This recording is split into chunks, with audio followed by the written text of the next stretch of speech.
Hello, everybody. Sorry, I'm all itchy. How's everybody doing tonight? My face itches. I hope everybody's good. Edna, I see that you popped in. You do what you need to, little lady. If you need your rest, you need your rest. I know the story all too well, so if you make it in, that's fine. Love to see you. If not, that's okay too. You do what you need to, and that goes with all of you. I hope everybody's good. We're going to start Gemma's replays here in about 15 minutes. I always let a few people come in before I start. So there's that. Tonight we're going to do a double feature. One of her double features. It is called Double Feature Connection Between Abductions and Dreams. So that will be our stream, our first one tonight. It's not very long. It's like, let me make sure here, 26 minutes. And then we'll go from there, like always. I hope everybody's had a good week. I hope everybody who was here last night for Gemma enjoyed their time with her. It was kind of a short night, but once everybody realizes there are free readings again, that will be it. You know, there will hopefully some of you guys will come back. I know there's a lot going on. Also, I got some announcements when I get some more people in here, and we'll go from there. As of right now, it's me and one other person. So hello to that other person. I am only saying that because it's just me and you right now. I'll give it a few minutes and we'll see how it goes. And so I know some people start to come in when I start to do the replays. I know some people think that Gemma will be here, and Gemma doesn't do the late nights. I do them, like on Wednesdays. But like I said, I have a few announcements to make for this coming week and for things in the future. So once we get up a little bit on the tally, I'll let everybody know. And I know some people watch the beginning of the replay, so watch the replay of the replay. So there's that. I've had a pretty decent day, been busy, in and out. Got to hang out with Gemma a little bit on the game with her little man. So, and that's about it. Other than that, that's all we're going to do tonight. And then we'll go from there. Also going to put up here right now, 1 second. Let me get rid of a couple things here. You won't be able to see all of it, but I'm going to post her Monday, 11 o'clock. Her Monday video at 11 a.m. is about Andrew Dawson, the guy that saw the giant that disappeared. Anyway, he had a mysterious death. Well, let me post that up here, the thumbnail for it, so you people know what to look for if you don't have it. And if you're not subscribed, please think about it. And here we go. 1 second here. I'm going to share the screen with that. And do that. Ah, there. I click back so I can change it. Flip it around here. There we go. That's her video for Monday. And that will be a good one. It's an interesting case, so I'll see what kind of take she gives on it and what she says about it. I pretty much know the story of this guy and what went down. I followed it. I've been following it. So he's passed. They say he passed. So we'll have to wait and see. Some people say it was fake from the beginning, that this was all a fake thing, but I don't know. A lot of weird things have happened with this dude. So we'll have to wait and see what she says. And I'll leave the mystery for Monday. I know that's the excitement for Monday. I will not be here Wednesday night. I may be here Friday night. I'm not sure yet for Gemma's oracles, 1-card oracle readings. And I won't be here I definitely won't be here Saturday either. So I will not be here Wednesday night or Saturday night. I am leaving Wednesday afternoon in the afternoon, and I'm heading for Kansas on a Greyhound bus to go meet up with my daughter so I can ride back with her so she doesn't have to ride back from Kansas by herself with 2 kids. And I just thought it'd be nice because usually one of the ex or one of the other kids do it. One of the grandkids do it. Usually it's Tina that does it, my ex. But I thought I'd give them all a break and do it. So I'm going to take a bus out and ride back with her so she has somebody to keep her company and help with the kids. So that's exciting for me. I haven't been out there, and I kind of want to check out the military base and stuff. Dad said he wished he could go with us, but unfortunately he doesn't think he'd make the drive. So I'm going by myself. And like I said, I'll be back either late Saturday night or Sunday morning, depending on if we stop for the night, because it is a little farther of a drive than Jersey. So I'm going to take like I said, and I am taking a bus and there's a couple layovers, transfers. So, but it'll be fun and it will be interesting because I've never taken a Greyhound before, but I hear they're pretty nice. So we'll see how things go. And then Gemma, if you haven't heard, is going to be on the History Channel on a new show about cryptids. She's going to be telling her story. She has the interview coming up sometime where she'll do a Skype interview and film it and everything. And she'll tell a story, and then they're going to while she tells the story, they're going to, as she tells the story or encounter, because it was an encounter. I like to call them encounters. They're going to do an AI version of what happened. So it'll be interesting to see the take on this, on her Glimmerman story, and hear her tell it on television. She also says, and I will put the email and the address here in a little bit, and I'll bring it up again. She will be taking encounters. Now, these encounters should be creepy, cryptid encounters like peril crawlers, or I call them rigs, but they're basically the same thing in a lot of ways. But peril crawlers, Wendigo, skinwalkers. Now, I think they will take some Bigfoot, but there's so much on Bigfoot. They were looking for the strange and unusual encounters. Stuff like with the whatever.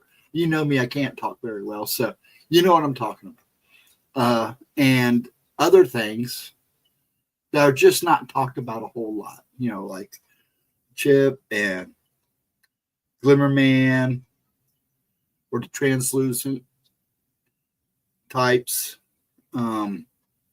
Anything unusual that you might have seen, you send the encounter to Gemma. She'll forward it to them, and if they like it, they'll reach out to you, and maybe you'll be on TV. And that's when they'll kind of interview you and see if, kind of fill you out. That's what they do. And then you could actually be on TV. Your story could be on TV. So something to think about, something to look into. I will post and bring it up again, probably after the first video. But as of right now, it's just me and one other person, and that's fine. I'm going to wait a couple more minutes, and I may just go ahead and start it since it's only 9 after 11. I know that there are other things going on, so thank you for the love. I see it on my YouTube. Thank you, whoever you may be. So there we go. Let's see what else.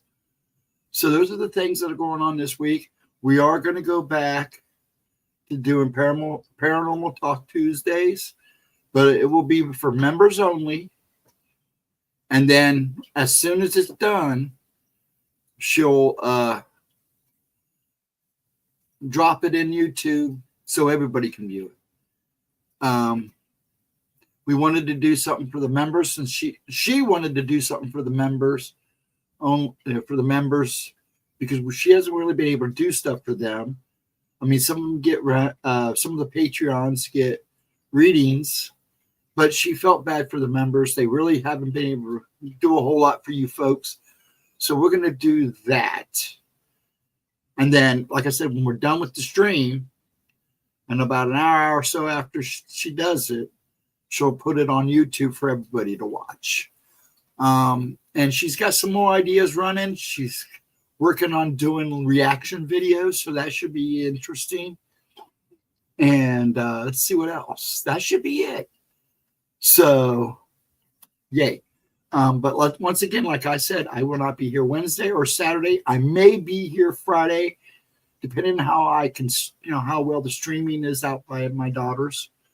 It shouldn't be too bad, so that will be a big help.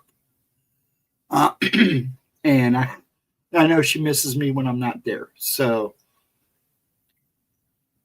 we'll go from there, and she'll let you folks know. I told her I would let her know once I got there and got settled in, because we're leaving early Saturday morning to come back here. And like I said, I'll be home late, sometimes Saturday night or Sunday morning, depending on if we stop or not.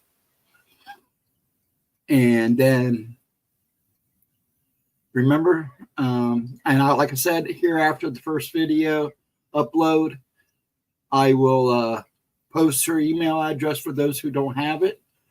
It's also in everything. It's on here. It's everywhere in her stuff. If you got an encounter that deals with a creepy cryptid or something unusual, send it to Gemma. She'll read it over. She'll send it over to them with your information, and they will contact you if they find it interesting. And then Monday, you got this, and that will be a good one. It's an interesting story. This Andrew, man. If you go back and look around on YouTube and type in his name, you'll see all kinds of videos about this guy, about him in this giant. In fact, that's actually a clip. The picture there on the top of that thing standing on that mountain is what he saw. And he was at a good distance. So what he saw, whatever it was rather big, very big. So, and I won't go into it. Like I said, I want her to tell the story, but it's an interesting case. And I don't think a whole lot of people talked about it at the end of it, but nobody's ever really discussed it. We'll see what she has to say about it. So there's that. And I'm trying to keep things going here while I keep going from 3 to 2 people, which is fine. And I do make a big deal about that. Here we go. But I'm getting ready to start this. Need cheese. Yeah, it is. It is a wild. Hey, Latro. It is a wild case. Because after they said that he had passed, nothing was ever spoke of again other than the YouTubers, talking about it. So it will be interesting. See what she has to say about it. And welcome, Need Cheese. And Latra, how you doing tonight, sir? I hope you are good. I hope Edna can make it in. But if she can't, I know she's resting. And we'll probably start here soon. Let me get this ready to go. Thank you for saying hi, you two. I appreciate it very much so. Busy day. Good to see you all. Yeah, it's been kind of a busy day. I actually kind of got lazy toward about 1 o'clock, 2 o'clock, and hung out with Gemma for a little bit on the game. Then went back to work for a little bit, then played a little bit, and we stopped about 8:30 or so.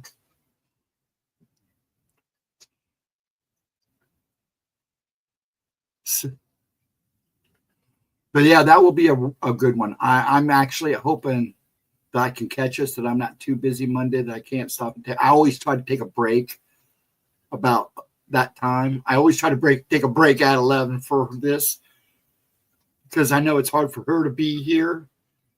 And it is Memorial Day, excuse me. Sorry about that. Usually I turn off my mic when I do that. We have a parade in the morning. I know Little Man's going to be in their parade. I believe his soccer team's going to be in it. So she'll probably be gone most of the morning. And I should be here because our parade, the parade ends in this cemetery where I'm next to is where it goes to do the ceremonies. So, and I hope everybody's having a good Memorial weekend so far too. And let's not forget the gentlemen and the ladies who fought for this country. That is important. I asked for a day off so I didn't have to run Friends Liquor Store today. There you go. Hey, Stevie B, how you doing, dear lady? I hope you're good, and it's good to see you too, dear. I was watching the last 2 nights. I just didn't say nothing. I was kind of busy, so I had you guys on while I was trying to clean this room. So, yeah. And it looked like you guys had 2 good nights there. Interesting nights one night. So, yeah.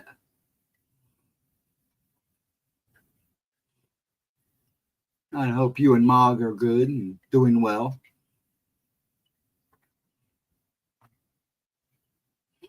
I'm getting quiet here. Sorry. I'm trying not to sneeze for you guys.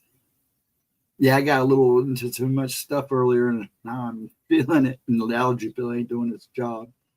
Yeah, I didn't even want it. My eyes itched so bad I couldn't even wear my glasses anymore. I had to take them off. Excuse me again. So let me load this up and get it ready to roll, and I'm going to take this off of there. There we go. And how's everybody doing tonight? I hope everybody is well. I keep saying that. I'm repeating myself. I'm trying to drag it out a little bit. I usually try not to start until at least between 20 after and 11:30. Within a half hour, give people come in. So whoever's hitting the hearts, I appreciate it. Because actually that helps. Believe it or not, that helps her channel. So appreciated. Much appreciated. Hold on a sec here.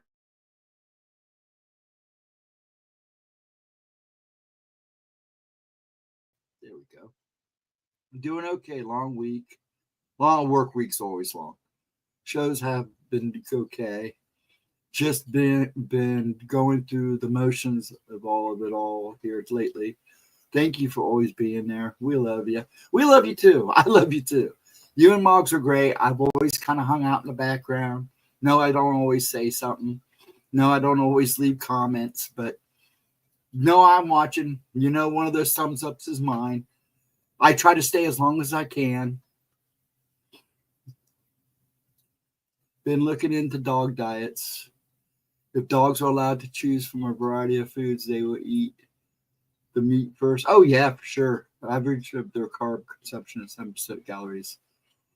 All rest is meat. But it's protein, you know. I give my dog what do they call that? We give our dog, was it green? One second. I want to make sure I get the name right. I want to make sure I get the name right. He loves it, and it made a big difference with him. He still wants to chew on his tail, which we think is just nervousness because we notice he does it when we're gone, when everybody's gone out of the house. But other than that, he's maintained a decent weight. He's a little overweight, but he's maintained it, and it's not gone bigger or less. He looks good. He's active for his age because he's almost 8 now, if he's not almost 9. And let me get that. Make sure I get this right. Yeah, we give him hamburger, and we try to give him stuff. I try not to give him too much raw meat because of worms and stuff that can cause. I even know they can eat it. But, you know, with what you get at the store, rough greens is what it's called. And it does him really good. Same for you and Jim. I usually watch and don't always comment, but always thank you so much, Stevie. We appreciate it. She does too.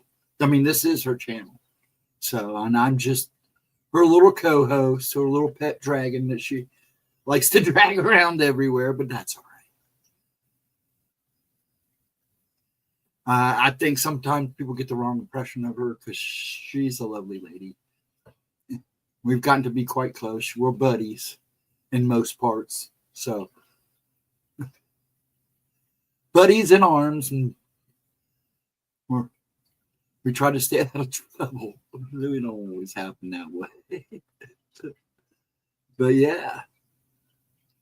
But yeah, I usually am watching. Love the show. You know, I've followed you guys ever since you guys did the show. Well, Mr. Riley, how are you today? Thank you for calling me Steven. How are you? You and Jim, I just love your guys' stuff, your art, your photos and things you do. So totally enjoy you guys. I love the pictures. I love beautiful pictures. You can give me a photo album and I'd go through it all day long. You keep giving me a stack, I'll go through them. I love looking at pictures. So yeah.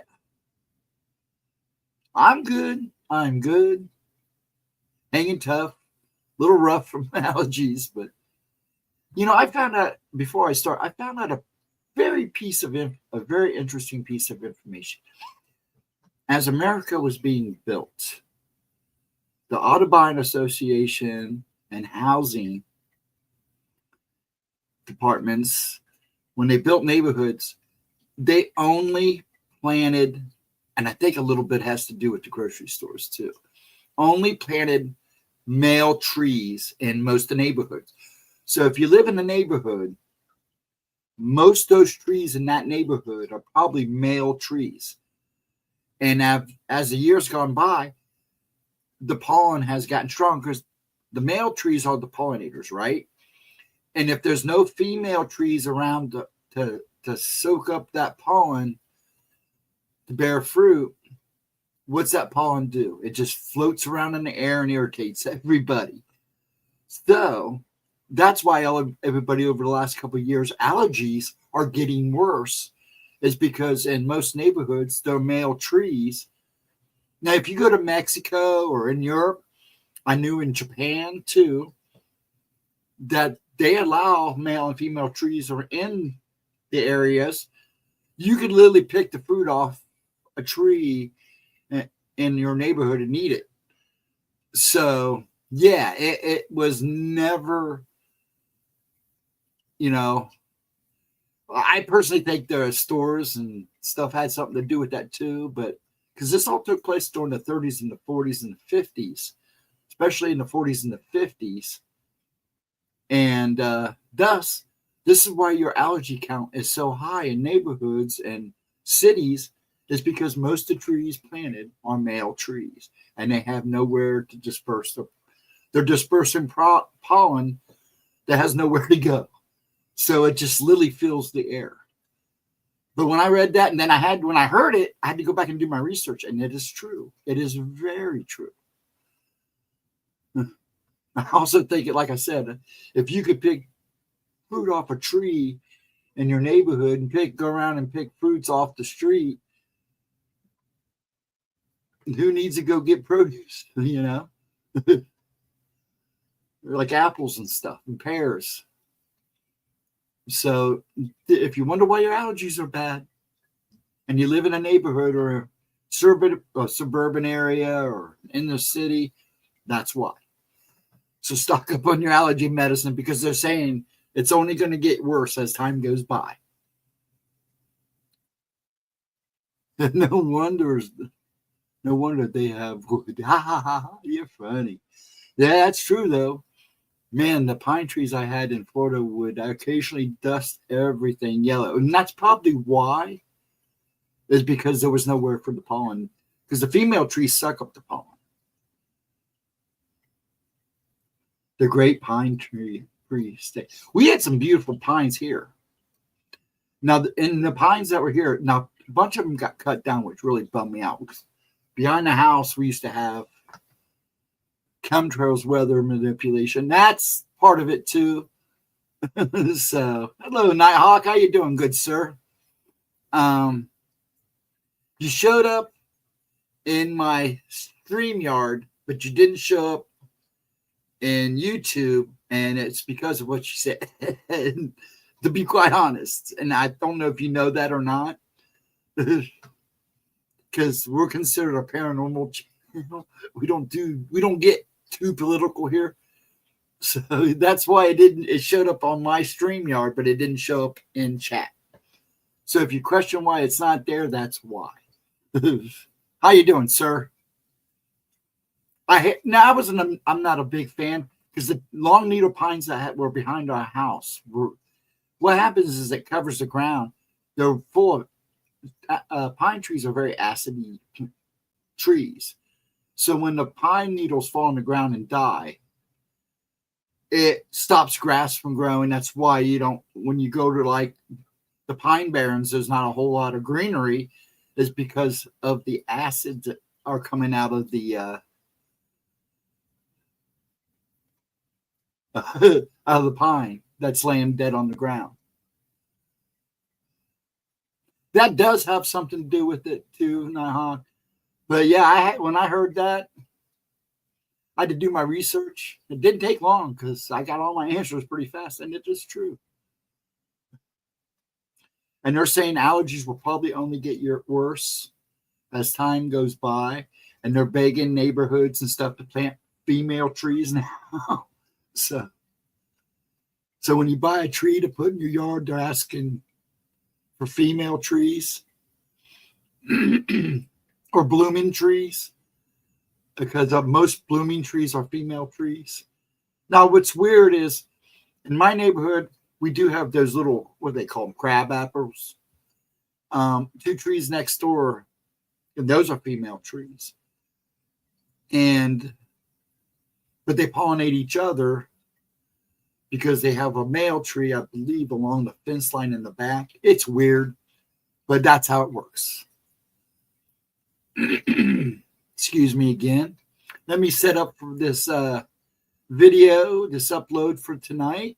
Like I said, it's a double feature. It's about 22 minutes, but I never play it to the end because a lot of stuff she talks about at the end has done past. So I'm okay tonight. Dane Cancer, and then just watch the language because they get real picky with Gemma's channel. But you should be okay because it showed up in both screens. Hey, Chris. Did you know that we have the same DNA as Pinan? Is it Pinin? Pine tree? Do we really? That's interesting. I'll have to look into that. Panini? Or pine? No, that's not how you say it. She said, I can read. No, it's just I can't talk. That is interesting. I did not know that. I'll have to look into it. But let me get Gemma's. Yes, a lot of prayers because I've been through the big C before myself. And the chemo, the whole works. Pinyon. There you go. Thank you. Pinyon. Thank you. So I know the story all too well. Let me get this set up. And like I try to turn my mic off because, I don't have to give my thoughts on the video because this is her channel. I'm playing her videos, so I don't have to worry about copyright or anything. Though they did try the first time I did this, the first night I did Gemma's Replays, they tried to get me for copywriting. I'm like, this is her channel. I'm just replaying old videos. They were like, oh, nice try though. My third eye battle. Hey, Riley. Yeah. Let's see. Let me get this up. Please talk amongst yourselves while I play. Let's get this going game. Stay there. Okay, there we go. And she looks good in this one. Okay, let me get it back to the beginning. Not want to do that. There we go. Everything is up. This did have this was one that had chat with it. So but it is 3 years old, so it meets the requirements. This was aired originally 2 years ago. So it meets required. I try to do everything at least a year older. Anything over a year. So okay, let's get this up and running. Okay. Yeah, I do too, not hawk, because it's not fun. I'd bone. And I did everything I could so my kids wouldn't have to do a bone marrow test to see who was compatible with me. So I did everything I could. They didn't have to because it's so painful. Okay, let me get this up. Share screen. Double feature. There we go. Let me drop this down. I'll make this bigger. Drop it down so I can get myself in the proper place. There we go. I like to hide in the corner. I'm carnivore of 13 months. There you go. And let me get this on play. If you guys have any problems with the volume, let me know. But it sounded pretty good when I did my test run earlier. So her sound is good. I know sometimes she has a habit of having a low mic for some reason. And we'll get this started. I will be in chat. I will keep my mic off, but I will turn it on to say hi to people as they come in, where I need to say something. And we'll get started. And I'll see you in chat. And I'll be on the screen. I didn't flip anybody off. I was pointing. Okay. That didn't look right because my name's in the way. Here we go. Let's get this baby cooking. Because that's why we call this Gemma's Replays. What is up, you guys? Welcome back to my channel. And if you're new here, it's got kind of an echo, so bear with it. But today we are going to be discussing the correlation between abductions and strange dreams. This is a shorter one today, guys, but I do have some bonus videos coming up for you, things that I haven't done before, things that I'm trying to branch out into, and that's all in the next few weeks. So my usual 2-a-week upload schedule is probably going to also, we'll just after we're done with this upload, I usually see how it's going, and we'll decide together if you want to do another one, because I usually try to do 1 or 2. So okay, and let's get this baby going again.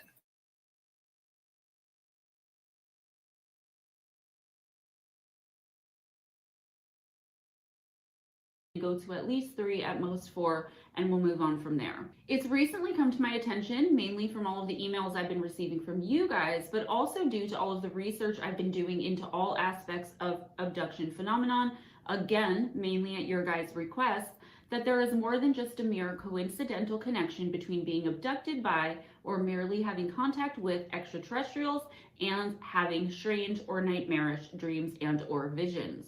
This isn't a new piece of knowledge either, and has in fact been happening for as far back as we know abductions to have been taking place, or at least since they've been being reported, and especially since reporting these experiences and traumas has become more mainstream, so more acceptable to do so. The abduction of Betty and Barney Hill in 1961 is a great example of how these nightmares and nightmarish dreams kind of brought them to considering that something more had happened to them.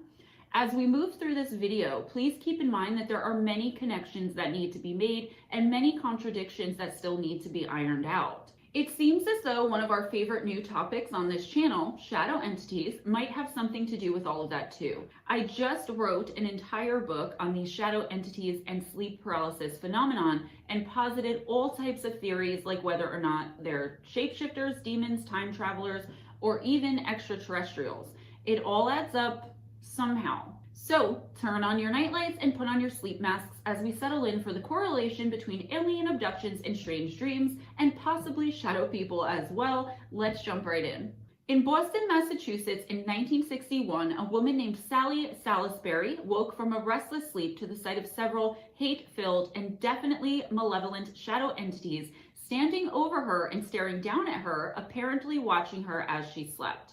I'd wager they were even the cause for the restlessness she was having in her sleep that cold winter morning, but for the intents and purposes of this video, I would say that's probably neither here nor there. As Sally opened her eyes and realized these evil and malicious, hate-filled beings were in her room and watching her, she also immediately realized she was experiencing what we have come to know as sleep paralysis.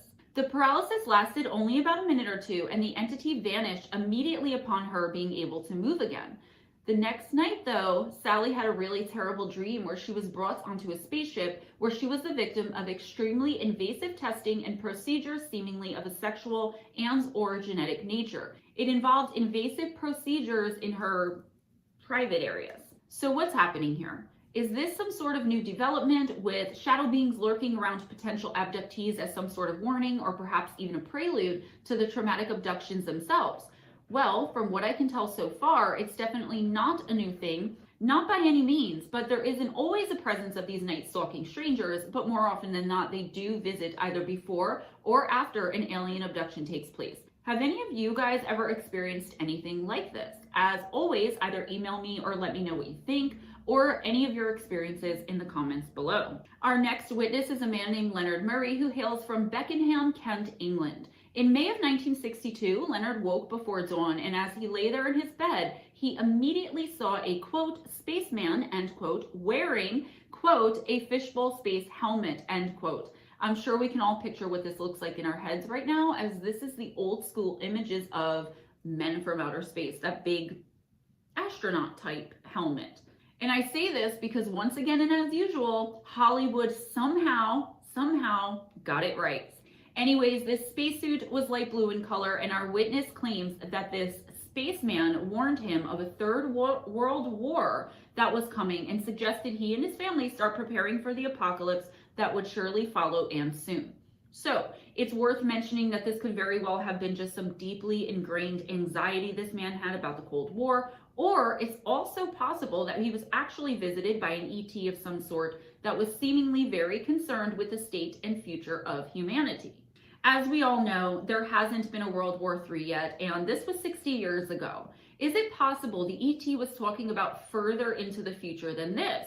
If so, it goes without saying the man he visited, despite us not knowing how old he was, we do know he was a man and not a child, would most likely either be too old to care or not alive when all of it happened. Unfortunately, we will never know, as that's all the information I have on this particular encounter. Let's take a look now into the British Royal Air Force Provost and Security files, which are all now allegedly completely accessible to the public.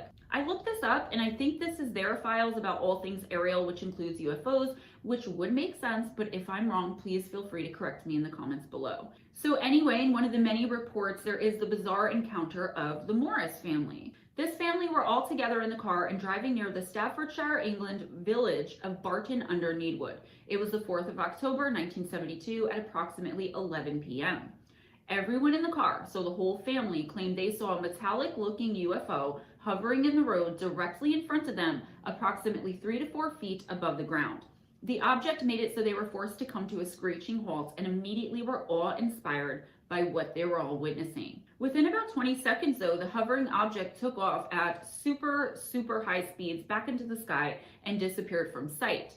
While the whole family had really strange, unusually bizarre dreams that night, the husbands and the wife stuck out as exceptionally odd, with George Morris dreaming that he had been taken aboard that same craft, and his wife, Sheila, dreamt that she was back in the car as well, but that there was a creepy-looking, odd little creature approaching and then standing next to the vehicle. So, were these just dreams brought on by the unusual experience of what they had all seen hovering there in the road, the UFO, or was it something more, as in they were both remembering, each of them, bits and pieces of what actually happened that night, which was that they, and most likely their children, or what and whoever other family were with them that night in the vehicle, had actually been abducted, and the memories wiped somehow. I want to say attempted to be wiped, because if they're remembering them in dreams the same night, then they were not wiped.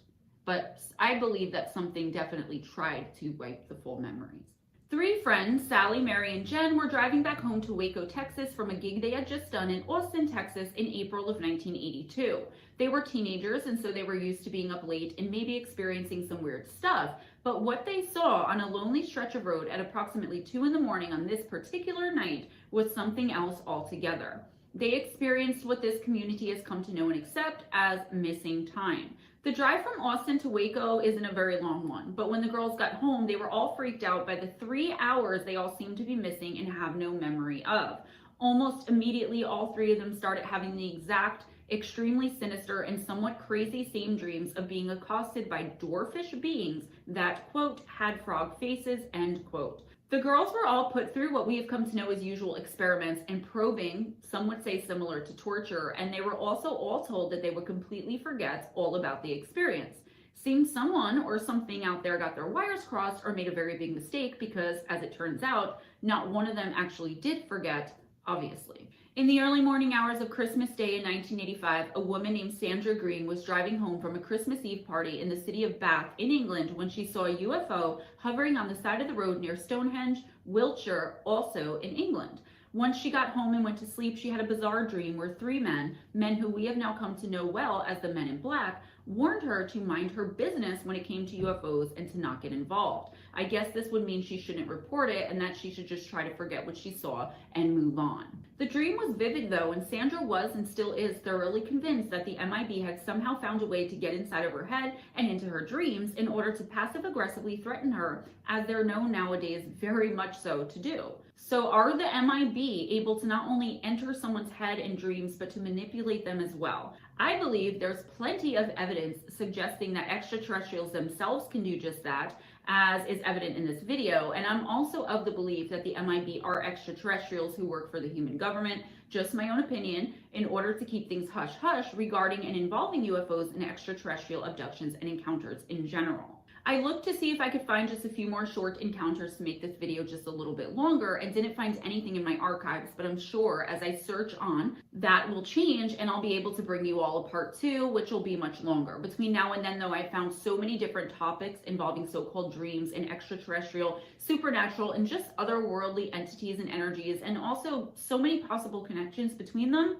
that I'm going to be working on another video real soon. But this was just too interesting to pass up. But again, it's like a part 1, the basics, so don't mind that it's so short. I do apologize, and I do try to make them as long as possible, and we'll be bringing you a lot more on this and so many other things, as always, in the very near future. What is up, you guys? Welcome back to my channel, and if you're new here, just welcome. My name is Gemma Jade, but today we are going to be discussing paranormal encounters that were had by real firefighters. Now, I'm putting out these 2 videos, so you notice I'm wearing the same outfit as the video I either just put out or that I'm about to put out, because that one was so super short and I feel kind of like I cheated you guys. So this is an old script that I had kind of just laying around, and I was like, what can I do to give those guys more Gemma, more content today, the day that I'm going to be releasing this? And I came up with this, so I really hope, I know they're 2 completely different topics, but you guys know me, that's just how I roll. And I'm also going to have some little bonus videos throughout the week as I bring myself into, instead of a 2 video a week content schedule, a 3 or 4 video a week content schedule. So I hope that you guys enjoyed this little bonus, because I didn't want to leave you guys with such and then she got video. busy. We've discussed the paranormal and got encounters busy of right. physicians, emergency medical personnel, truckers, and random regular folks just minding their own business and going about their everyday lives. You guys seem to love that content, so I figured, why not firefighters too? Any occupation where you have to enter someone else's home, in my opinion, and just through my own experience, is an occupation where you're much more likely to encounter something paranormal than, say, your local grocery store manager or something like that, even though, as I've said a million times, and it's funny because I always use the grocery store as an example, there are dead everywhere.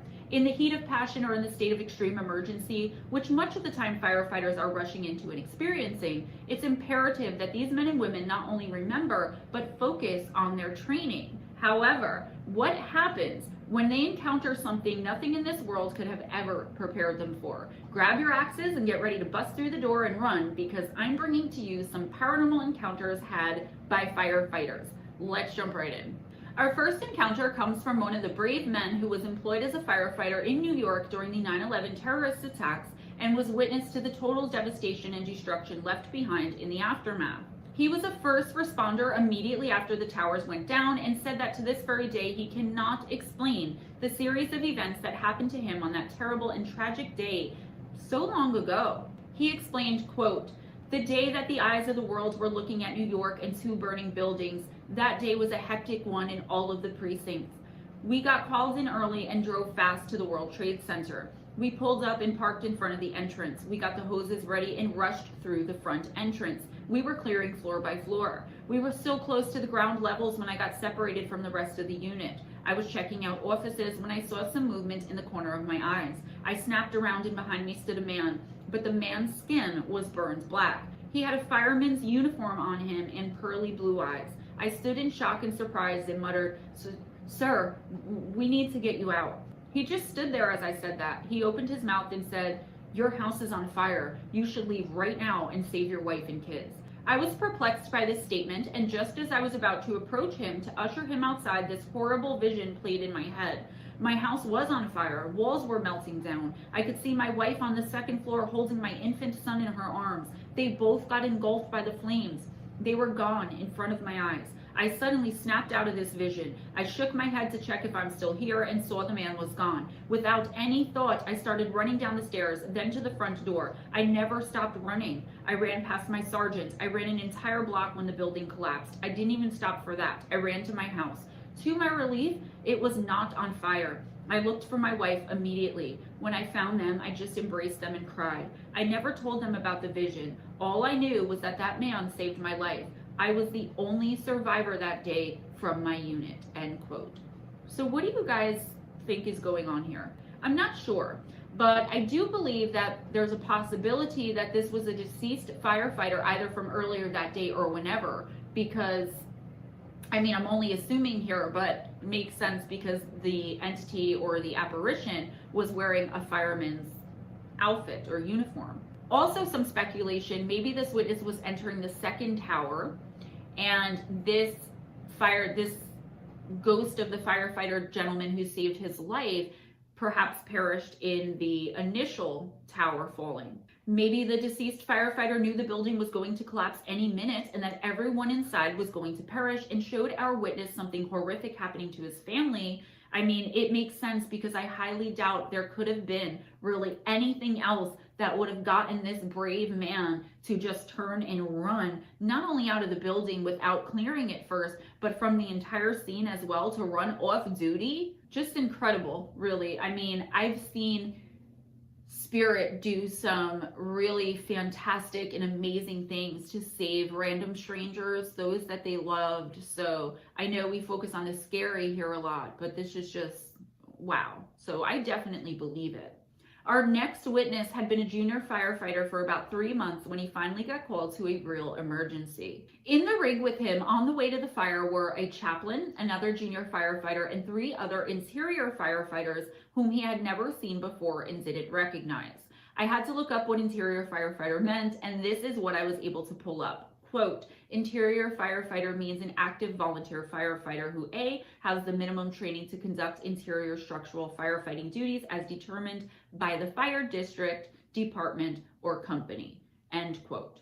Okay, so he thought having so many interior fighters in the rig was odd, but he figured he just hadn't met these other men yet and that they all had their own purpose. He pulled the seat down for there to be enough room and off they went, barreling toward the emergency with sirens full volume and lights flashing, etc. He talks about what happened when they first arrived there at the scene. He said, quote, we arrived on scene and the first thing I noticed after the fire was the crowd. So me and the other junior provided crowd control while the engine showed up with exterior firefighters. I honestly don't remember much from this. The prior excitement had boiled into fear and anxiety. The 3 interior firefighters went in and, truth be told, the fire wasn't all that bad in hindsight. I would see much worse fires, Anyway, I'm not sure how much time had passed, but before I knew it, the fire was still burning the house, and two of the interior firefighters were back outside as their air cylinder had run out. Then I remembered the third guy, and I asked the other junior how long the guy sitting across from me on the truck had been at the station, as he seemed to have a great composure and could maintain calm breathing in a fire. I had only seen him in turnout gear, so I didn't know his body type. The other junior looked at me and said, "We only had two interior firefighters on the call with us, and I told you on our way here that you didn't need to sit in the spare seat." Confused, I approached the chaplain and asked him if we had three interiors on the truck with us. He said no. When the fire was put out, we went inside and did our thing. I found no trace of another firefighter. When we got back to the station, I asked the chief about the man. I have a good description, I think, and the chief gave me a confused but interested stare. He brought me to the off-duty room upstairs and showed me a picture on the wall and pointed to a firefighter in his turnout gear along with a much younger chief and asked me if that was the man I saw. It was, and I told him this. He told me his name and that he had passed away from lung cancer in 2002. A lot of firefighters die this way, sadly, and I doubt he was the only one to die this way at our station. I believe he was watching over me on my first call, as I'm sure he did with the other junior, end quote. In my experience, people who die in the line of duty, like soldiers, police officers, firefighters, are a whole different breed of spirit, guys. They live and die with a sense of pride, honor, and duty, and I wholeheartedly believe that there are more than likely hundreds of thousands of stories floating around out there of similar experiences with guardian angel heroes. Here is another similar experience that comes from a witness who said that he had an encounter with something or someone that seemed to be watching over not only him, but the whole crew.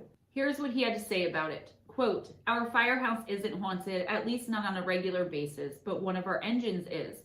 Two examples I have personally seen and experienced are, first, we were responding to a call in a dark, secluded industrial area one night when the engine suddenly sputtered, stalled, and coasted to a stop right in front of a railroad crossing with no gates. Just as we stopped, a freight train came through. The engine started right up and ran fine after the train passed. The second example happened one blazing hot summer afternoon when we were called to a highway construction site for a burning shanty. We pulled up and began advancing the hand line when it suddenly seemed like the hose became tangled up in the hose bed. We went back to the engine to check, and just then the shanty blew up into thousands of tiny pieces. There were no tangles in the hose, and it wasn't caught or hung up anywhere," end quote. First of all, my first thought here, and I'm sorry, was what the hell is a shanty? And second of all, yeah, like I said earlier, it's that sense of duty that carries over in your soul. Once you're a hero, and you have most likely obtained and achieved your own soul's purpose. Therefore, whether you incarnate on Earth again, or most likely wherever else or not, you're always going to have the soul of a hero. Period. At least that's the way I see it. Our next witness said that he and his fellow firefighters had just responded to and put out a blazing fire at a townhouse on the first floor. Everything was routine until they were going through the building and knocking the windows out in order to provide ventilation. As he went through doing this, he said he found something strange in the living room of the place. He further explained, quote, "After the smoke had risen, we noticed that the living area to the rear of the kitchen, which was on the right-hand side as we entered, had taken significant smoke and heat damage. On the wall was a picture of Jesus Christ, and it was the only object in the room that appeared untouched. Even the wall behind the picture was smoke-stained and blistered. There was evidence of two streams of water that had trickled from the lower corners of the picture to a point in the middle of the wall where they met and continued on down the floor. The odd thing was that the line had been pulled through this room and was flowing into the kitchen to push the fire out the front through a large vented window. No water had been flowing in the room, and the steam produced had been pushed out the window.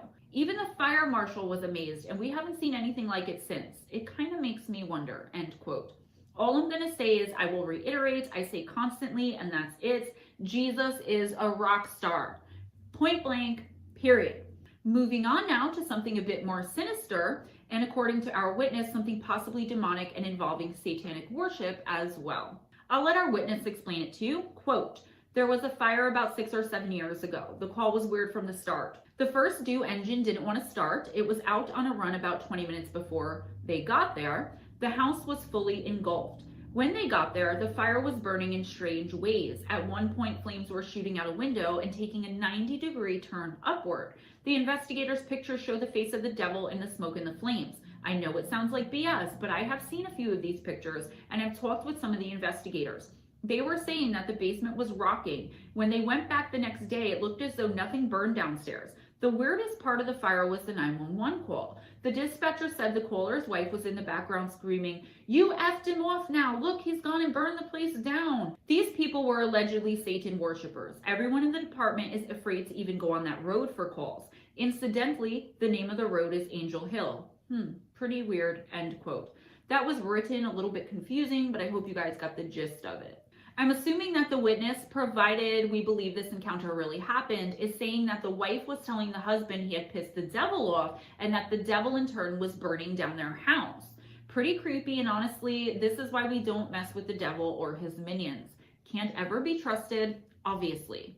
So I usually take paranormal encounters with a grain of salt while still being open to the possibility that whatever encounter I am presenting to you guys is real and giving the benefit of the doubt to the victims/witnesses. However, when it comes to professional people like firefighters, policemen, doctors, nurses, emergency responders, etc., I do tend to take the encounters just a bit more seriously. Like I said in the beginning though, guys, I struggled with whether or not to bring this one to you all because they aren't the usual scary and or terrifying encounters we're used to. But I did personally need a little bit of a break from the strange and bizarre, from the terror and the madness as well. So I hope you enjoyed this lighter video I brought to you on a usually very heavy subject. That's all I have for you today, guys. Please give this video a big thumbs up if you enjoyed hanging out with me, if you enjoyed this content, and if you just want to see me smile. Spread the love by sharing this video, and please subscribe if you haven't already. In the description box, you will find links to Amazon for all 3 of my books, both Kindle and paperback version.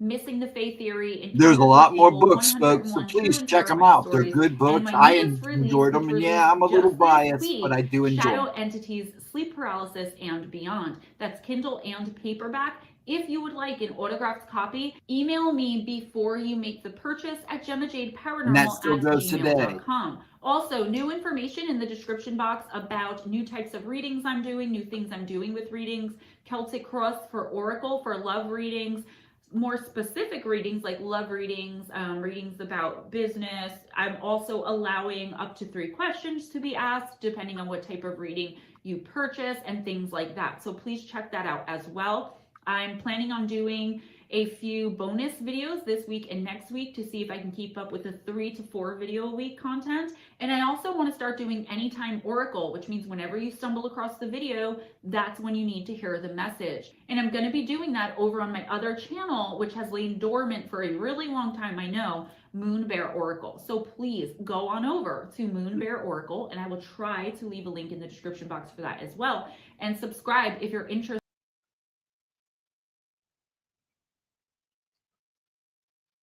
Okay, 1 second here, folks. Excuse me again. Okay, I want to get back to some of the older videos just in case we decide to do another one. I figure we'd talk a bit. Riley, are you still here, sir? I wanted to answer your questions about sleep paralysis, because that is a very interesting subject, and a lot of doctors and neurologists say that what happens during sleep paralysis is all in the head. When I have had friends that had it, it's all these people. And then I always ask the doctor, because I had talked to my neurologist about this, about my friend. And I asked the neurologist and the sleep doctor that I was seeing at the time, why does it then that all these people see the same thing or similars, or all their situations are very similar? It may not be like the same entity, but it's the same kind of interaction. I'm going to drop this down. Let me drop this down so I can see. So yeah, sleep paralysis is a very interesting thing. I don't know how many know who Ordinary Gamers is. Mudahar, if you watch gaming stuff, he does a little bit of gaming, but he does a lot of tech stuff. He used to do stuff about the dark web. He's one of the guys that I appreciate because he tries to tell people that the deep dark web is only scary if you make it scary. And it's really not. Excuse me again. I'm on there quite a bit. Never have any problems. As long as you don't go looking for bad stuff, you're not going to find bad stuff. If you go looking for it, you might find what you're looking for, and you may not like what it is, because there's some bad stuff on there. But there are also a lot of what you call honeypots. You know what that is. That's the FBI, CIA, setting up sites on there to pull people in and bust them. A lot of those are hitman sites and stuff like that. And the drug sites that are on there. Now, that was kind of how they were able to shut down the Silk Road, if you know what that is. I know a few of you people that are probably watching probably know what that is. But Mudar suffers from sleep paralysis. If you watch his show long enough or watch his channel long enough, you can see the days when he's gone without sleep. It starts to show on him.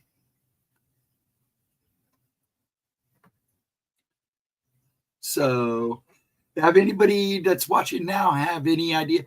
And Mr. Nighthawk, if you're still here, a lot of Fed sites are there to trap pedos too. Yeah, I gotta watch what I say. That's why I didn't say a whole lot of things, Chris, because YouTube is real picky.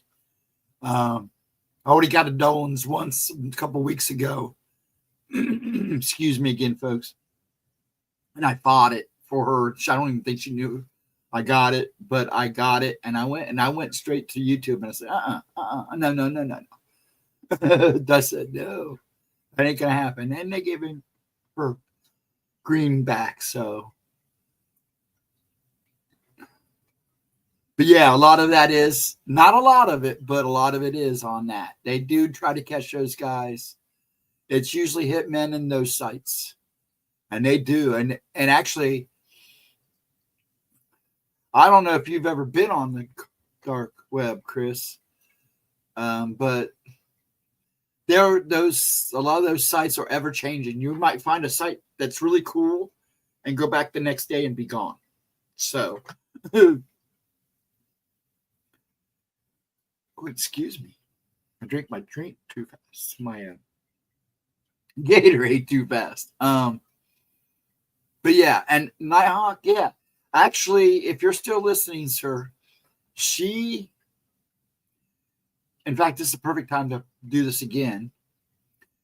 Gemma is going to be on the History Channel. They're going to, she got that interview, and then now they're going to do a Skype call, and they'll film all that stuff. So her Glimmerman experience is going to be on the History Channel on a new cryptid show. And we don't know if it's going to be a summer show or a fall show. My guess will probably air in the fall. We'll have to wait and see. And then, so watch for that, and we'll keep you guys up to date on that. Also, I put Gemma's emails address in there too. For those who have encounters with cryptids, they're looking for the strange and unusual. Bigfoot and Dogman, and probably more Dogman than Bigfoot, because there's Bigfoot shows all over the place, but they want those unusual cryptid stories. The cryptids that people don't talk about or very rarely talked about, like giants, even though they're not considered, well, they are kind of considered a cryptid, but stuff like that. So if you have a story, that's your story, because what she'll do is you'll send the story to her, she'll go over it, then she'll send it to them. And then if the producers like it, they'll contact you. You'll send her the encounter and your contact information. And if they like it, they'll contact you and set up an interview date so they can talk to you. And then they'll set up a Skype date. And then you actually might be on television. They're looking for the really interesting stuff. So if you got an interesting cryptid story that's something unusual, please send it to Gemma. Hello, Al. How are you doing tonight? Al 13, and welcome. So yeah, just be aware of that, okay? I hope you are well tonight, dear. You are a female, right? If I looked at your channel, yeah, you're a female, right? I'm okay. I'm just that. But yeah, so please, if you got an unusual cryptid encounter, send it to Gemma, and if you're into being on television, she'll send it on to the producers if it meets the requirements. Average time to edit a TV show is 4 to 6 months, usually 6. Yeah, I'm thinking they'll probably, and they're doing, and what they're going to do is you're going to tell a story, and they're going to tell that. So while you're telling the story, they're going to do an AI version of it. So it'll be interesting to see how they do this, because the story they tell, yes, I thought you were. I thought you were, because I did go check out your channel. Loved your channel. I love your stuff that you do. So they want that unusual stuff, that the unusual cryptids, like the pale crawler and anything just creepy. Not as much as ghosts.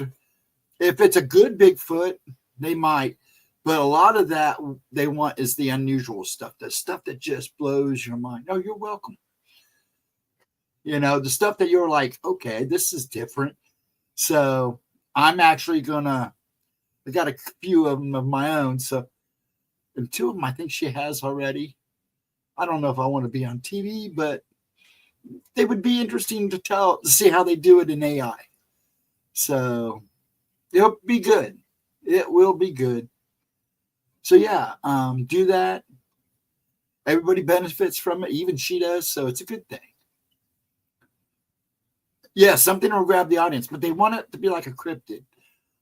Something unusual out of the blue. We got Dogman. They might do Dogman because not a whole lot of people talk about Dogman on any of those shows. It's very rarely.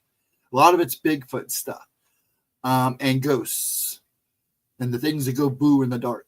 So they want, those unusual cryptids that people don't talk about, like, the Chippewa. I can never say it. You know what I'm saying. Or Wendigos or Skinwalkers, or like Vixen. If Vixen was here, I'd tell Vixen if she wouldn't mind being on television, that would be a great story for them.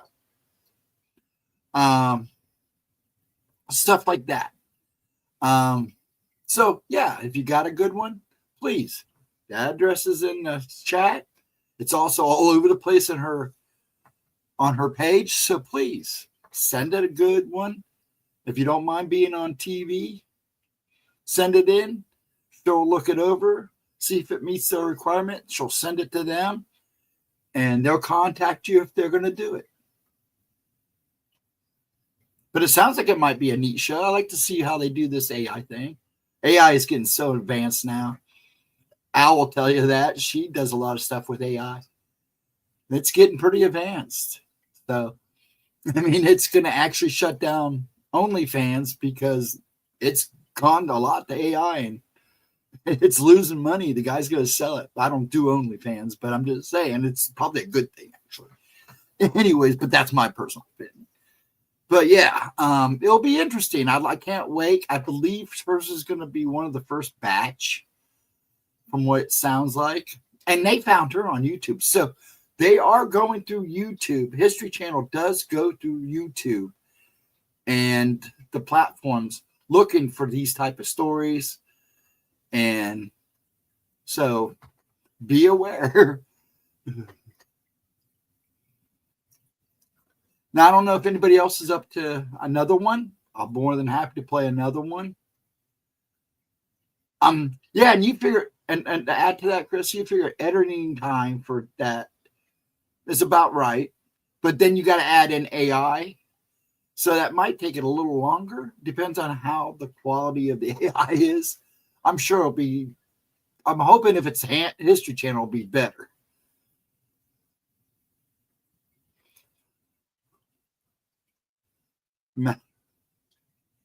Matter of fact, a cookout with 15 to 20 friends today who were almost all Indians, and they were laughing about that. Yeah, it wouldn't surprise me. It wouldn't surprise me.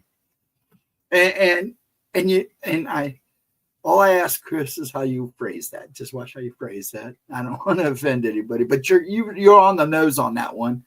But it is true. Yes, I agree, Al. It is true. What cracks me up is I go through these countdowns. I like to watch the countdowns. Sometimes I catch videos that I haven't seen yet, and everything is either a Wendigo or a Skinwalker, and it just cracks me up. And I always leave a comment. That's not what you think it is. Stop. Just stop. You need to learn more before you talk about it. But it is true, Chris. That is very true. And actually, it was okay. It must have been okay what you said because YouTube let it through. So I'm not going to worry about it. Of course, you said white people, and who knows? They probably took it as a joke. YouTube cracks me up anymore. Love YouTube. Been with YouTube since its beginning, from its very beginning. But they wandered off somewhere. And that is true too, Chris. Half the people that talk don't even know what they are. And it's true. Well, they just misconstrue. It's like I saw a video of this thing running through a city. Oh, that was a Wendigo. And I'm like, come on, dudes. Yeah, everything is either a Skinwalker or a Wendigo. That's what you'll hear majority of the time. But the Skinwalker is used loosely a lot. That's for sure. That is very sure. I don't look at my camera. I look at my screen. Well, actually, I'm looking at chat. But yeah, it cracks me up every time. Edna, hope you feel better. Vixen, I hope you're having a good night. I'm only saying this because these are guys that are my regulars. And when they're not here, I kind of miss them. But I love you guys being here. It's so nice to see you folks here. Nighthawk might have left. I'll have to get a hold of him later. But yeah, that might be why he brought up the Glimmer Man, because it is one of her biggest videos. With that and her her once encounter where she lived with she kind of dealt with a family of, she called them the family of shadow people for a while that kind of drove her nuts. Personally, I think it may have been Fae, but I don't know.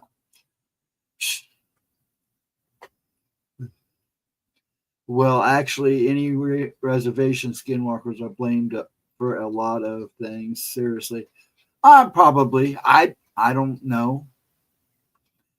I couldn't say that, but if you know people from reservations, I take it. So yeah, but it wouldn't surprise me. I mean, they probably do the same in a lot of ways. That's no doubt about that. That wouldn't surprise me at all.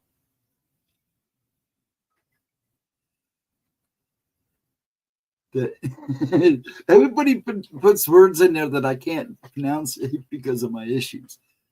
In a area, there's bear walkers, just people abusing bear medicine. Oh, wow. Nighthawk, where'd you go? You should be hearing this conversation.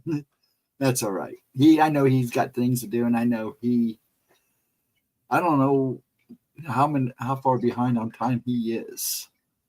So, and he is dealing with the big C, so I'd rather see him rest. Which one surprised me? I never heard of that not deers until recently. And that always kind of blew my mind. What are they talking about? And then I finally had to look into it after somebody explained not deers to me.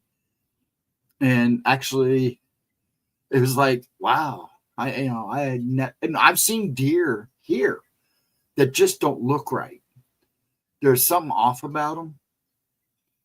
And now I get what they're saying, that they stand up and walk around and stuff. That would blow my mind if I saw a deer stand up and walk away. That would just blow my mind. I've seen enough creepy stuff in my life. It probably wouldn't creep me out, but it's kind of what?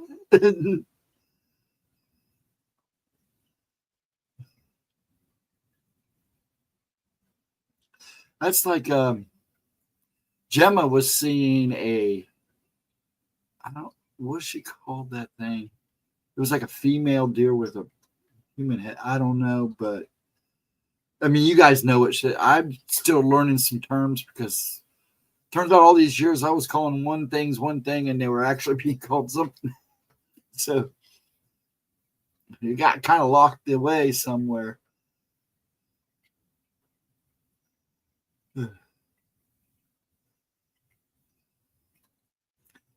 I bought up the Zanzi at the cookout today, and you could hear the record scratching. Half the room stared at me.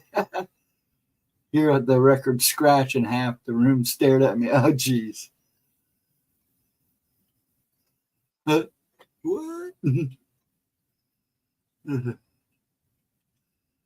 Let me see if I can find. You guys have any ideas? Is there a topic you would like to see for the next video? I can do another one. So just let me know if you want another one. I'd be more than happy to put another one on because that's what it's all about. I'm going to also relay again. I will not be here Wednesday night for spooky time. Hey, AK, you just come in for the announcements. I hope you're cooking something good, bud.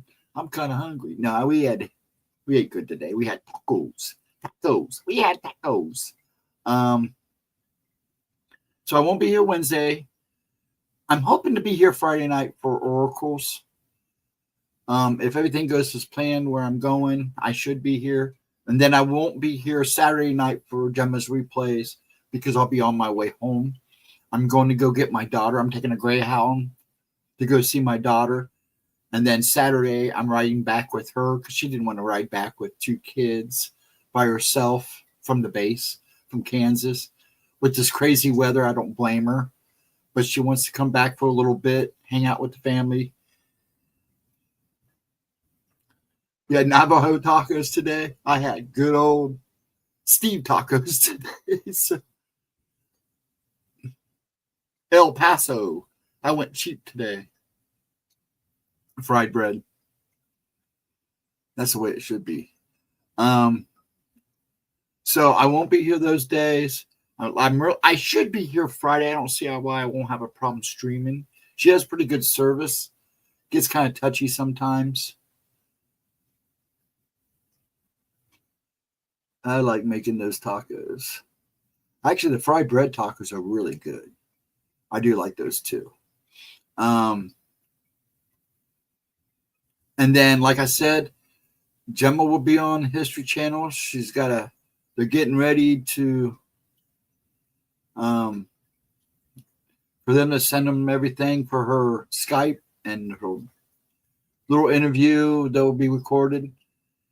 And like I said, if you got encounters about cryptids other than Bigfoot, I mean, if you got a really good Bigfoot one and maybe even have pictures, that might be helpful.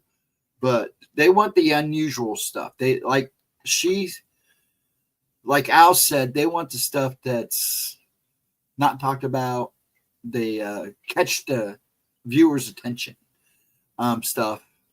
So if you got one of those encounters, I got Gemma's emails all over the place. It's also in the chat. You scroll back. Send the encounter to Gemma, and Gemma will go over it. Send it to them. They'll go over it and make sure that's what they want. And send it with, make sure you send your contact information with it to Gemma, and she'll forward it to them. And then they'll contact you and interview you and everything. So it'll be a good one. I really can't wait because she's going to do, like I said, they're going to do her Glimmer Man. It'll be pretty cool. And it will be interesting to see how they do it in AI because it's all going to be done in AI. They're not going to have people doing it. They're going to actually have AI. They sell a native version of the corn dog at powwows, a hot dog wrapped in fried bread. Ooh, that sounds good too. I never had that. I learned to make fried bread from Navajo grandma. And you too. My mom's didn't get to learn any of that due to the oh, okay. But yeah, yeah, it will be cool. I want to see how they do it. She's already got a couple of mine. I'm surprised she didn't turn one of mine in already, but I'm kind of a quiet dude off screen. Like, this is therapy for me. And when I'm not on here, I'm pretty quiet. You ask her, I don't say a whole lot. I'm a listener and a little goofy too. Daydrum. The dine makes good food, Al.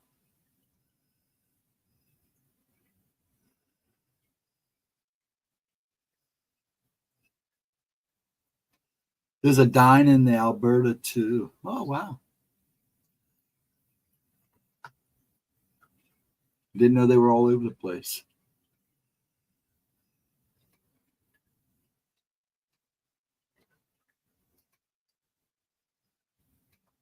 Interesting. Let me, I think, sounds like nobody's up. Well, let me go pick one out because I'd like to have one. That's what this is all about. Okay. I understand, Chris. I don't have to be corrected all the time, okay? I'd appreciate it. I'm just picking. Hold on. Let's see. What's a good one? A nice little short one. And since you guys are talking about that stuff, let's see. I could do one of the high strangeness that I haven't done yet.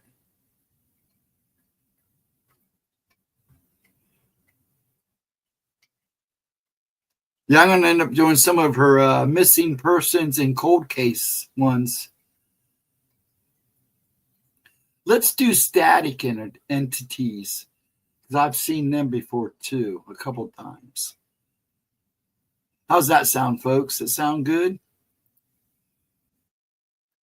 Stop. Don't start before I give you the chance to. There's about 16 minutes. And this is kind of like the basics of it. So, of the static, let's see how it goes. Let me get it up here.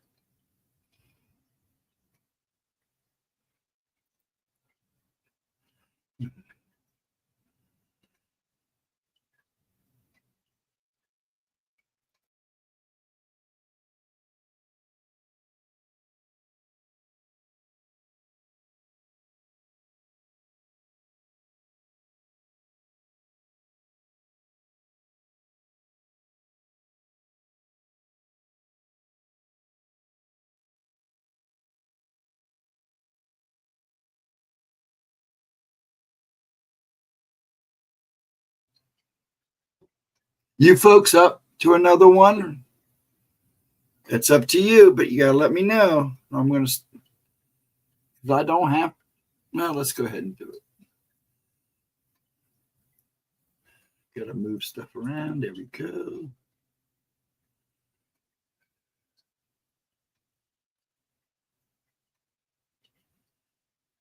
Okay, I think I got everything. Let me start this sucker. Why is it doing that? Okay, there we go. What is up, you guys? Welcome back to my channel. And if you're new here, just welcome. My name is Gemma Jade, but today we are going to be discussing static. Of course, let me know if the sound's okay. I mentioned these a while ago, and I started a script, and then I completely forgot about them until recently. So I really don't know what to say about them, except they kind of remind me of the Glimmer Man. If you guys want this to become a series, let me know. That's kind of what I'm doing now. I'm doing part ones, and if you guys want more, let me know, and you'll get it. All right, let's jump right in. While I've covered my fair share of the bizarre and strange in both the paranormal and extraterrestrial fields, sometimes something comes up that even surprises me and makes me think that maybe it's something a little too weird to be true, even for these communities that I work in. This is one of those times. There are more than a few supernatural and or paranormal beings that are witnessed solely by children and no one else for one reason or another, depending on the entity. The entities I'm going to discuss today are called static entities and are seemingly made of flickering white noise or static, and many children have reported having strange and oftentimes terrifying experiences with them. So when I say they're made of white noise, right, how are they made of something you hear? It's like that static on like the old timey TVs when they used to turn off for the night, like before cable, when they used to turn off and you'd get that static on the channel. I don't know really how else to explain it, but these entities are made up fully of that, right? Of that white noise. Like when you're listening to a white noise machine, if you put it on white noise, it'll be that static like that.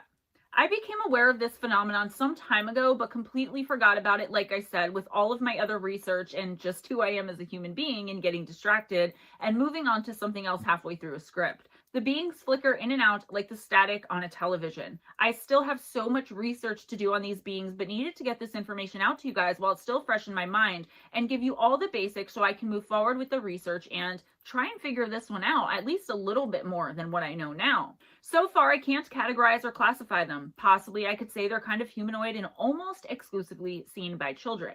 Sometimes they confuse, and most times they strike fear in the hearts of whoever lays eyes on them. This is not just because they're paranormal, mind you, they might also be evil as well.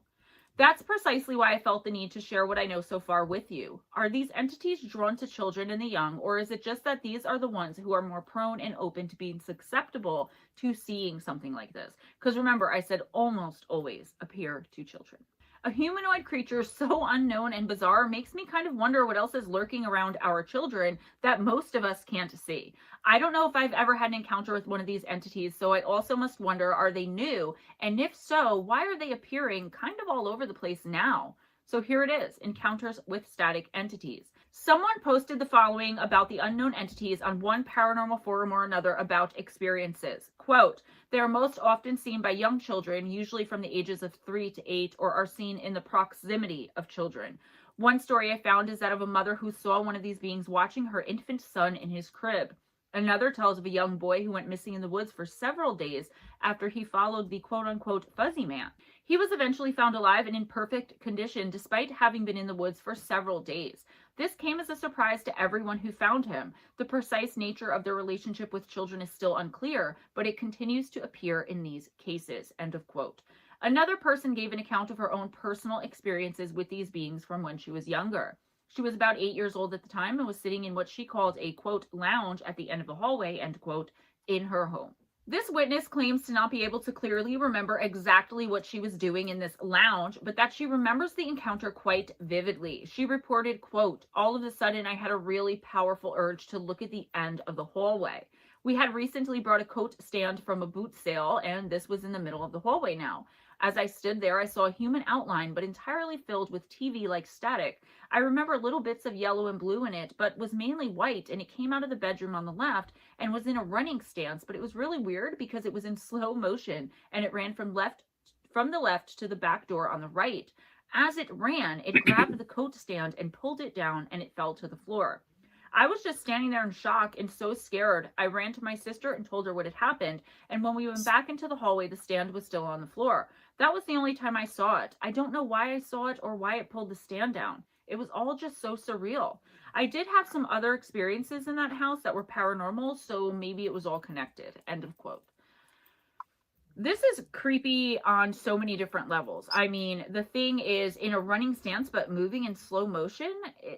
It's like, what's going on here? Like, did it somehow come from the air, from the white noise that's in the air? That is there a white noise in the air that we can't hear? I know that sounds dumb, but just like trying to put everything together, I really honestly don't know. I can't wait to hear your guys' opinions and theories and more information on this in the comments. While I said I don't know nearly enough yet to make my own hypothesis, I can confidently say that I do believe at least that these entities are paranormal and perhaps supernatural, as they are certainly unnatural.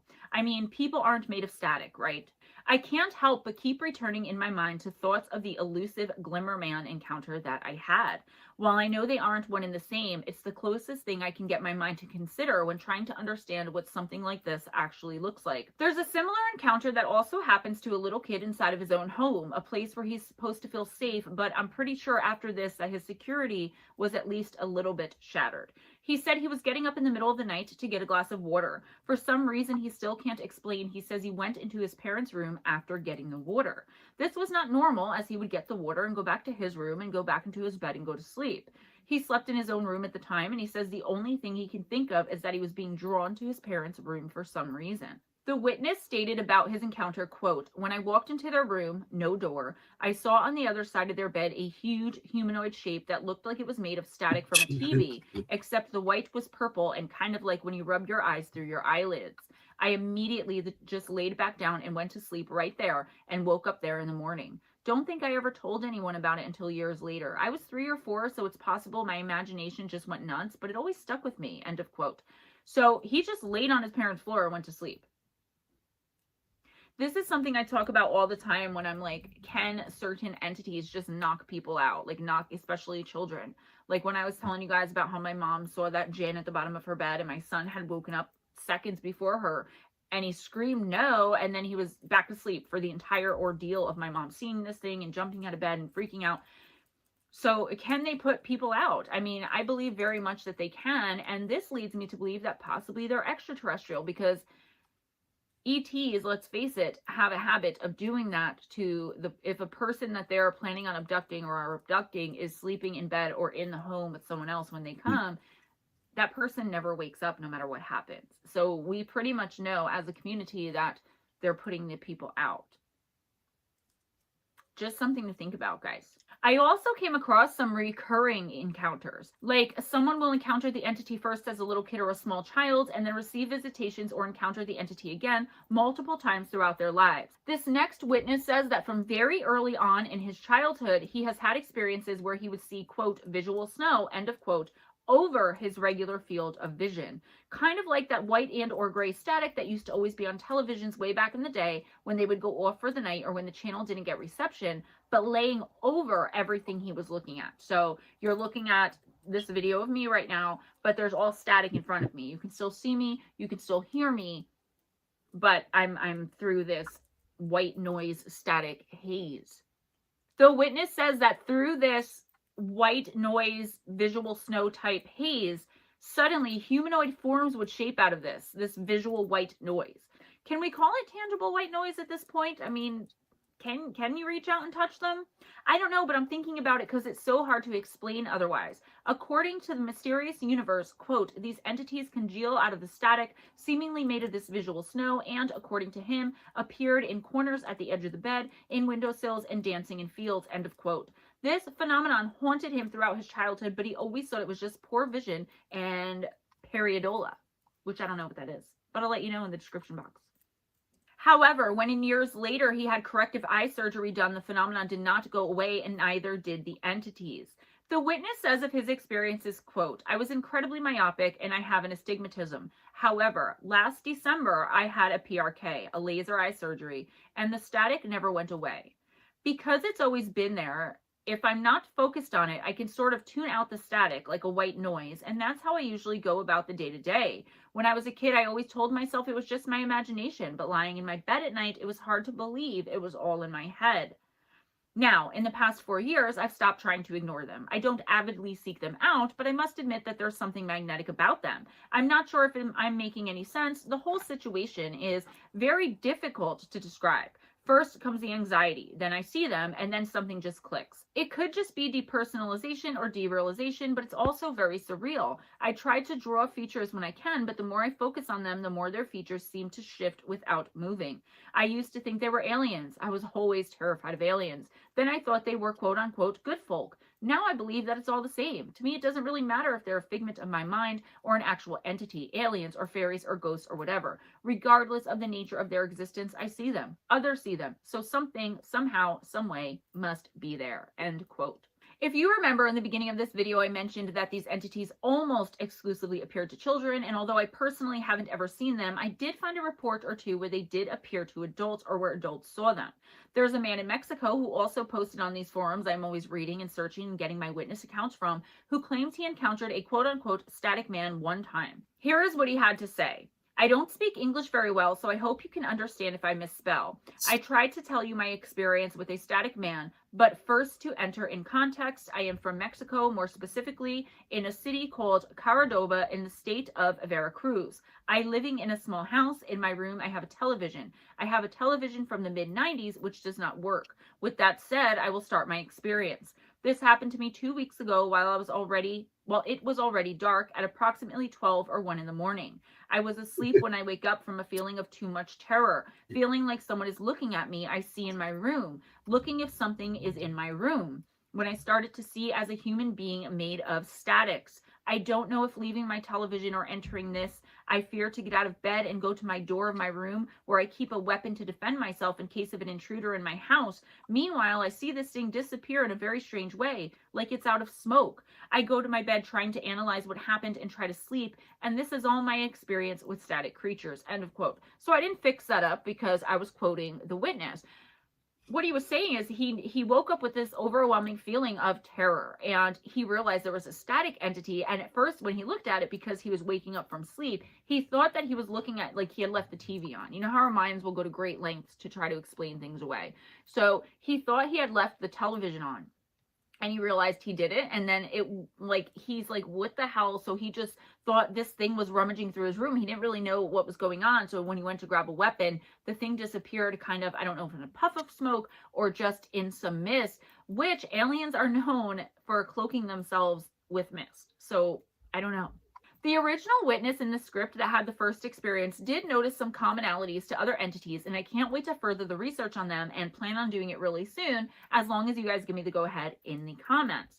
There is the obvious preference for appearing to mainly the young, but I see that all the time with certain entities, though the witness opines that it's a bit weird in and of itself. I wholeheartedly disagree. Other than that, though, here are some of his other thoughts on the matter. Quote, they always manifest as humanoid. Every story I've heard always describes them as humanoid. They may have exaggerated features, such as elongated limbs or inhuman faces, but their overall form is always humanoid. What this signifies is still beyond me, but it's an element that always happens. They aren't malicious. I haven't yet come across a story of them attacking or harming anyone. They scare the shit out of people and can appear very menacing, but they don't appear to have any malicious intent, because otherwise they'd be attacking people, right? Okay.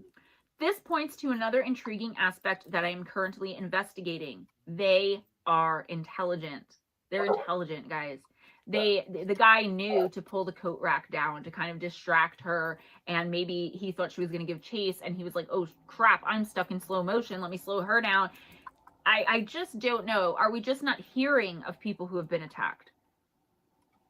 What about all the people who go missing from their bedrooms and from their homes without a trace?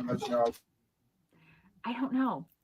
Again, I feel like this is very reminiscent of the Glimmerman humanoid entity that I personally encountered, and that continues to mystify me to this very day. I know I'm not alone in that one. There's no account of them ever harming or attacking anyone either. I just don't have enough information or experiences, so please let me know through email if you have your own encounters with these entities or have any additional information on them. That's all I have for you today, guys. Please give this video a big thumbs up if you enjoyed the content, if you enjoyed hanging out with me. Spread the love by sharing this video, and subscribe if you aren't already. If you have any encounters with the supernatural and or paranormal, please email me at GemmaJadeParanormal@gmail.com, and I will put them in my listener encounters. Especially about series. the cryptids. If you would like right a personal now. intuitive oracle reading from me, Hello, please dear. email me at moonbearoracle@gmail.com. I don't think she uses that email anymore, so I'm going to cut this off now. Okay, let me put this down in the background. Thank you, folks, for enjoying those with me. I'm not going anywhere yet, but yes, I just want to thank you for hanging out and watching them with me. That's what it's all about. Kind of go through her catalog, get everything's rocking. I don't know why that didn't go away. There we go. How are you, dear Vixen? I hope you are good, dear. And I hope you're having a good Memorial weekend, or a good weekend in general so far. But as for these static entities, I don't know if a lot of people know this, I only know this because for a while I was before I in my heyday, I kind of volunteered with special ed kids and nursing homes, kind of going into something. It was just something that made me feel good. It still makes me feel good. Just can't do it now. I have my own nursing home right here. Anyways, and I was talking to this doctor one time, and static entity showed up. He started talking about one of her patients who sees these things. And then he literally goes, she has dementia. So we don't, I'm pretty sure she's hallucinating, but she freaks out because she sees these static entities. He called them, she said the fuzzy people, which I would take as static entities. Well, after that, I did some research for a while after that. Turns out a lot of dementia patients see these things. A lot of Alzheimer's patients see these things. They don't know if it's the medication, if these entities are actually appearing to them. There's a lot of mixed conversation, very hush-hush conversation about it. So these entities have been around for a while. Now, see, my aunt, my dad and his sister are the last two basically survivors of their family, other than whatever kin is out there. But as for the immediate family, and she has dementia. And when I was last there, me and my cousin Kim were talking. And I was going to ask her about if she'd ever seen anything like that, but just something in my soul just said not to. So, but I do know that a lot of people who suffer from Alzheimer's and dementia have seen these things. Also in other early stages of certain elderly diseases. So, but it's not uncommon. We used to use white noise on a television many moons ago. With a VCR, just like in the movie. When we saw the movie White Noise, we were like, we were doing this years ago. Some of the things, and I'm still trying to find a guy that has all those tapes, because I would love to find a way. I know we can find a way to get those tapes and download them, but I got to find him first. And Jeff's a hard guy. After he did this, he joined the service. And a lot of us lost contact with him after he joined the service. So I'm still looking for him. I've got a couple people out trying to find him, because I would love to know if he still has all these tapes that we did, because there was some creepy stuff on those tapes. Some very creepy stuff.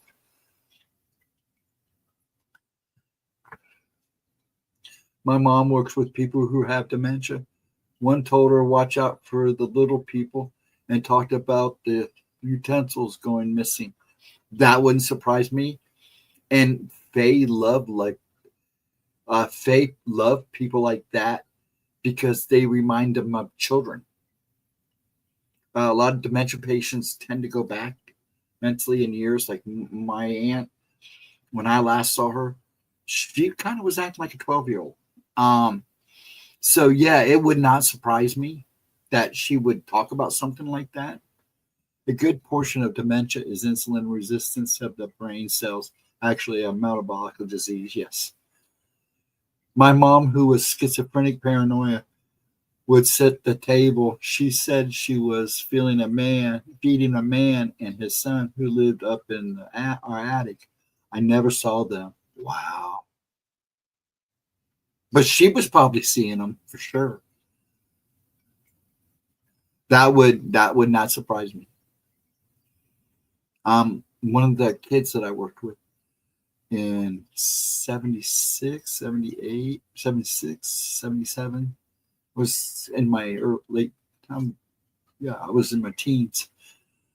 He suffered, and some of the things that he would say that he sees would blow your mind. He Said he used to play with a large mouse in his backyard named Fred. I asked him one day, I was a joke with what, Mickey, and he got mad. He got real mad. I also talked about a crickety old lady who would come visit him at night and tell him stuff, but he would never tell me what she'd tell him. And I don't know what happened to him either. I mean, I just worked with him for about a year, one summer, just kind of, playing games with him and stuff in the lounge. He was an interesting kid, though. He was smart. My mom is having memory issues. I sent her some new supplements to try. Anyone read and have experience with this? My dad is starting to have a little memory loss too. His short-term memory is not the best. And today he wants to go visit he wants to go see the farm that his grandfather had in Chillicothe. But all he remembers is what he remembers as a kid.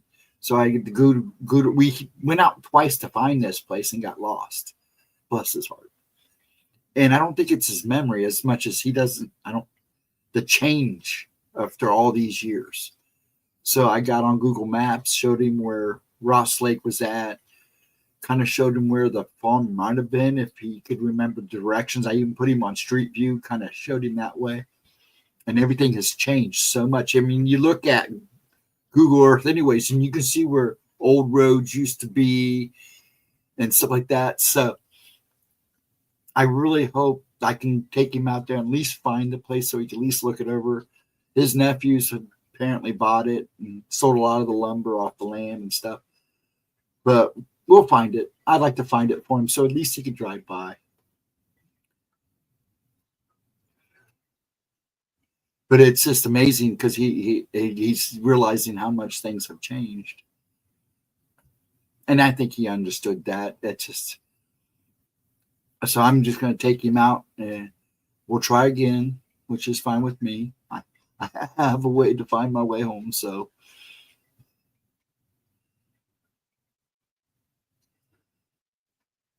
But I noticed that there are times I've started doing certain things to kind of help my memory. I went back to doing more and more puzzles and stuff like that, and that helps too. Keep my brain going. I'm not sure myself. Heard things about mental blue, though. That's highly talked about. Taking care of a loved one with dementia is the worst experience I've gone through. It's hard. I really, really, feel hard because my cousin, she's an only child. So, and my Uncle Jim passed years ago. And bless Kim's heart, she's trying to do it. We tell her, if you need our help, call, do this. But I got to give her credit.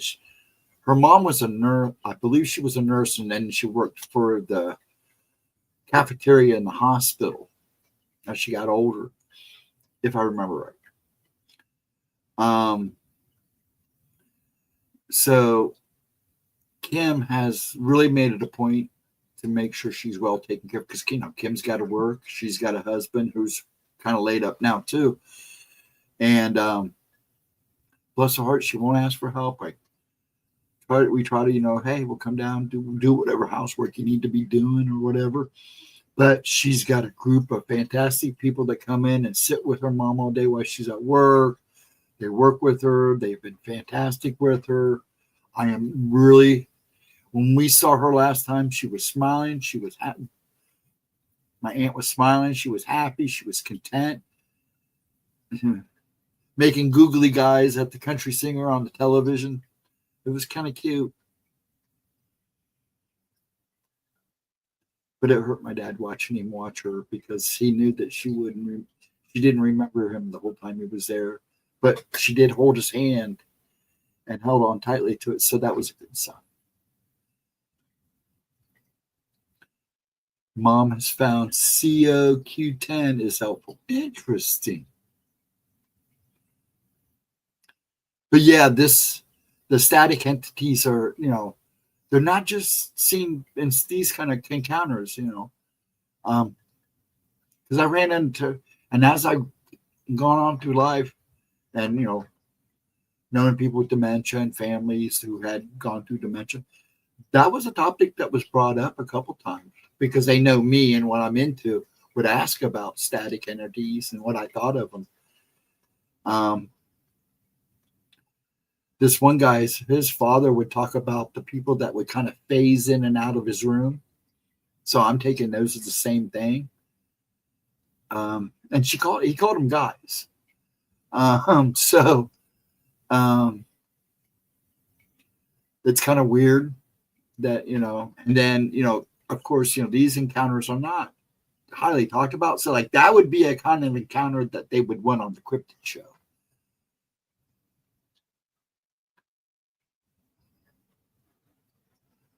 But there are a lot of stuff. There's a lot of home stuff now that are coming back that the hospitals and the pharmaceutical companies can't hold back anymore because famous people are coming out and talking about this stuff. Clint Eastwood literally left the country because he told the truth about stuff that helped him. And the pharmaceutical companies were threatening him.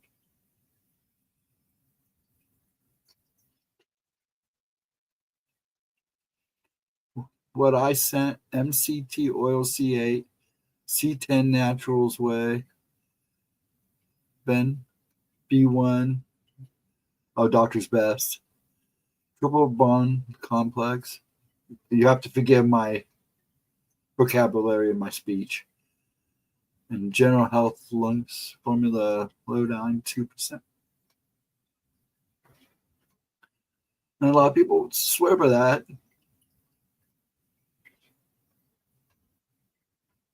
Stuff. So I find myself taking some stuff that I usually don't take. Did try the catnip tea. I'll keep trying it and see how it works. See if it makes any difference. But everything I've ever tried with these tremors ever since I was 2 years old, God bless my mom and dad, dealt with a lot with them. That was the only thing they had to deal with me. And like I said, when I got older into my teens, it's not that he gave up. It's just they weren't getting any answers. And I just told them not to worry about it. I've lived with it this long. They thought I had Parkinson's when I'm like, I couldn't have Parkinson's when I was 2 years old. And this comes and goes. I've been pretty fortunate. Usually I have lately with the one stuff I'm taking now, I don't, usually about once or twice a week, I wake up stuttering, having a hard time talk. Don't bother me anymore. I'm not going to say the name of it because I could never pronunciate it. But it seems to help with that. That's about it. Other than that, yeah, I have good days, bad days.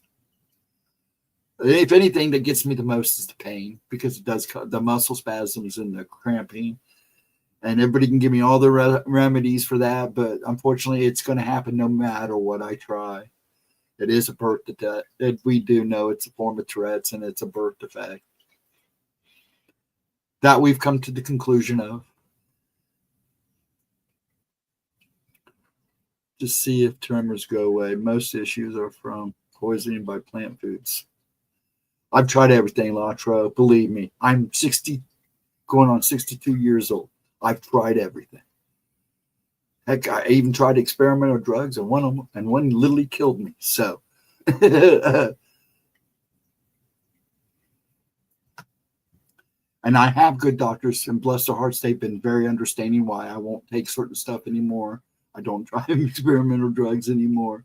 I stay away from most. But right now, I'm on 5 medications, and 2 of those only take when I need. The other 3 I take on a regular basis. And that's for my Barrett's esophagus and my acid reflux. Can't do nothing about that. That's a natural occurrence because your valve doesn't open and close, and I'm not going to have the surgery. It's not worth it. Plus, the medication's been doing the job, so I'm not going to go that far. But the tremors, the twitching, the rocking, it's just become part of my life, and nothing seems to help. So I'm not going to worry about it. I'm going on. I'm doing good. Like I said, I have good days, bad days, just like everybody else. But I'm a happy man. I can't complain. Good friends online, good friends around me in person. So I cannot complain. And I'm not going to, even though we all do, just to get it out of our system. I'm going to try ear seeds for anxiety. It's a type of acupuncture therapy. I used to have acupuncture done. It will work for a short time. It's not a permanent fix. It's something that you'll have to, if you try it, you'll have to go a couple times. I mean, not like right after each other, but you'll know when it starts to wear off. But acupuncture, I would say, is for short-term relief or for a period of relief is a good thing. I highly recommend it. I get it done. I haven't had it done in a couple of years because just the insurance company I have now, even though it's really good insurance, doesn't cover it. But my old insurance used to cover it, and I used to have them do it for my back. I've broken hands, fingers, and toes, so they do those. Helps me get a little bit of more grip for a while and takes away a little of the pain.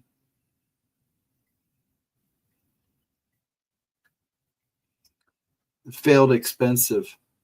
Yeah, it depends. I've always had good results, but it's not a permanent fix. No.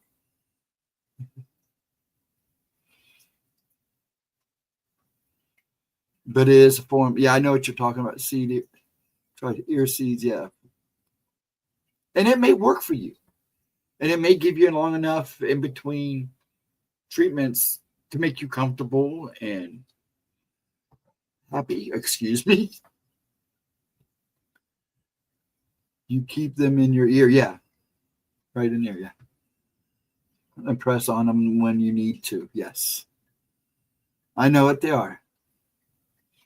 I tried acupuncture and it is expensive. That's why I had insurance. But yes, Al, I know what you're talking about.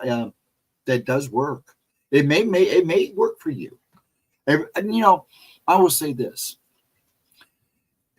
Despite the fact that we're all the same, and medicine's supposed to do the same for everybody, it doesn't. That's like when I talk about pain. Somebody tells me they're in pain, I don't say, oh, my pain's worse than your pain, because I don't know how they react to pain on a daily basis. I may be my best friend, but I'll never say that because their 10 might be my 5. My 10 may be their 20. You know what I'm saying? So, because, I tell everybody my average pain on an average day is always about a 7 to a 9, depending on how active I am. The doctors freak out. You should be on pain therapy. And I'm like, nope, not doing it. It isn't expensive, at least 30 or 6. Oh, that's not bad at all. Now you're in Canada, aren't you? So that does help. I don't know what I'd have to look to see what that runs here. But that's really good, actually, Al. That's very good. Actually, that is really good price. Chronic pain does suck. Yes, it does. Might be why Edna's not here tonight. She left a message and that she was not feeling good Friday night, and that's why she missed the show, because she's been in a lot of pain. And it does suck. And I've just learned to deal with it. But then again, like I've said many times, I got a pretty good pain threshold. It takes a lot. I mean, I've broken ribs, I've broken fingers, I've broken toes.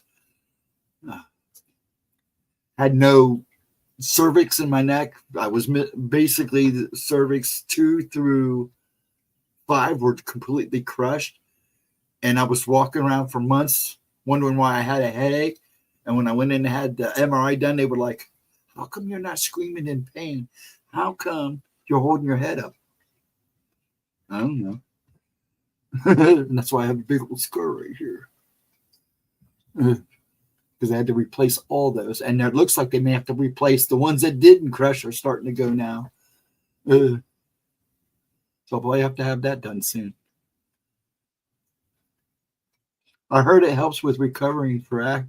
And it does. I believe it does. I've read. Oh wait, I've read articles about that. And if you're in that, if somebody needs that kind of help, it'd probably be good for them. And that also depends on who you are and how you go about it. But yeah, I would think it would.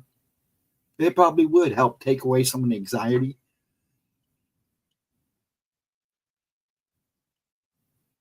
Let me read Vixen's because I missed her here. I'm on a low dose statin of cholesterol. I had a phone conference with a doctor. She asked if I was experiencing any memory loss.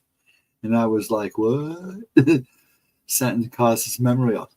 Really? Oh, wow. Interesting. I take gabapentin for foot neuropathy. I have tremble of the whatever. Forgive me for general body pains if I am bad off. You see, I will not take any pain medication. I used to take gabapentin, and it made me do this. Like what you see right now is what I would look like. So I stopped taking it. Some of that stuff just made me worse. They tried Ritalin and it made me even worse when I was a kid. Some of the Parkinson's medicines that they use with Tourette's patients made me worse. If I start experiencing memory loss, I will be done with the pills. There you go. Now, there is one medication I take. It's one of the ones I take when needed. I don't like taking it. It doesn't screw me up. It just makes me kind of lethargic for a little bit. Then, bam, it's like, so I stop. I only take it for like really bad days when the tremors. But when it wears off, it's like I'm just as bad. So I only take it on the really, really bad days when the stuttering's really bad and I'm really, really having a hard time talking. Yeah, that's when I take it, and it helps for the day. But by the end of the night, and I don't like taking more than one at a time, but it helps. Carnivore diet can immediately fix blood pressure, anxiety, sleep issues, no ice, tan, no earwax, no sunburn, helps with metabolic dysfunction. Here's the thing, and I can see that actually working because I know a lot of people that do the carnivore diet. I like my meat, but I'm not a big eater. Never have been.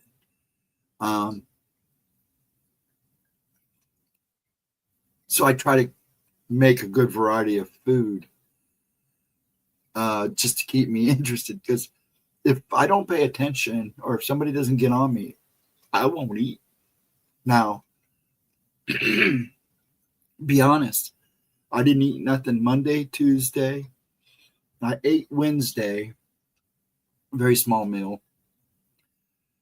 And I ate last Thursday and Friday, small meals. But I'm not a big eater. Ever since my 30s, it's just like I don't have a grip in my appetite. And I don't like forcing myself to eat, because if I force myself to eat, I get sick. So I just, eat what I need. I try to eat a little bit of a breakfast now. I'm always really good about eating breakfast, but like I said, there are days I just can't even look at food. It just doesn't interest me. It's like, well, it's nice to know I'm not the only one like that, because I go through, then there's days they're even surprised I'm not nitpicking. And it's like, it's not, They'll try to force me to eat, and it's like, I don't want to force myself to eat. It's not a good thing. Never hungry, 1 meal a day. I try to eat. If I get like this, when I get like that, I try to eat something. But if I find myself forcing myself to eat it, I won't finish it. I'll just let it go. Pops are a human garbage disposal, so I just give it to him and he finishes everything off. I'm not tell you what, that man's got a marine appetite, that's for sure. Now it's kind of gone down a little bit. His plate sizes have gotten a little smaller, but he still can pound down a good dinner when he wants to. Sometimes I have to look at food, and it's just like, just don't want it. I don't eat 3 meals a day. Actually, you'd be surprised at how many people don't eat 3 meals a day. Now, when I was working as a screen printer, I ate 3 meals a day, but they were small. I mean, I'd eat a small breakfast before I left, usually a bowl of oatmeal.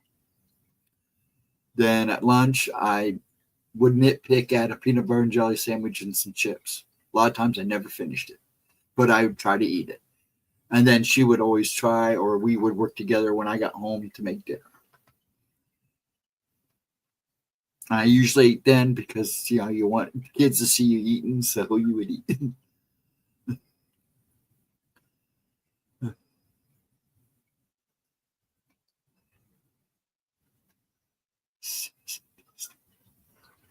Really? And I love a good steak. I love a good T-bone, love a good barbecue. And then when I am hungry, man, I'm ready to eat. When I'm in the mood to eat, man, I'll sit down and plow down a plate. No problem. I'm not into the Nutella sandwich. You sound like Gemma when you said the sandwich, because that's how she says it. Writes it too. I'm not much of a Nutella person. I just never liked the taste of it. I don't know why. My grandkids love it. My kids eat it once in a while, but I'm not a big fan of it. My mom was allergic to soybean, any soy product. So we had to watch having soy products in the house because it could make her sick. Very sick. Just cheated, dog wanted peanut butter, and I took a spoonful. Hey, there's nothing wrong with peanut butter. It's protein. Yesterday was 2 cups of coffee, a chocolate cream horn, and a plate of macaroni and cheese with hamburger meat. You mean, when you say macaroni and cheese and hamburger meat, I call that hamburger helper. Sometimes I buy the box, but a lot of times it's just as easy to make it on your own without buying the box. I also make Johnny Marzetti. The guys love the Johnny Marzetti I make. In fact, I made it at Bonanza one time years ago, and my boss loved it so much he put it on the salad bar. I said, you don't want to do that because nobody will order steaks because they'll all be out there eating the Johnny Marzetti. Actually, it didn't hurt the sales. But people freaked out it was on there, man. They were constantly replacing the pan. The mac and noodles, no good. You can swap them for meat-based noodles.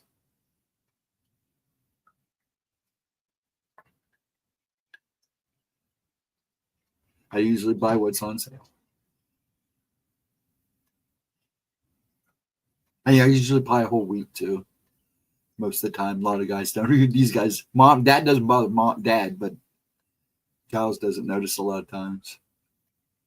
It's not healthy to you, all those tasties like chocolate filled. Hey, I love my donuts. Now, I do get a donut craving once in a while. Here, Kroger's have $5 dozens on Friday. So every other Friday, I'll go get a dozen of donuts for $5, fresh out of the bakery.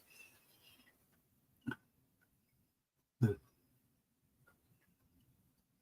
it's a treat. Dad's a diabetic, so I have to watch. He now realizing that he was highly a juvenile diabetic, but back in those days, they didn't know about, they really didn't understand all that. Ground beef 80/20 was $2.99 a pound, stocked up. That's usually what I buy, or the 90. The other stuff is usually too greasy for me. And if they have, and then I have a place every so often, I'll go buy some buffalo. I like buffalo burgers, so I'll buy some buffalo ground meat. Bison, because it's so lean and so good, it literally melts your mouth. I make tacos with it, and it's just like, I can't even keep the pan full because it goes that fast. These guys just wolf it down.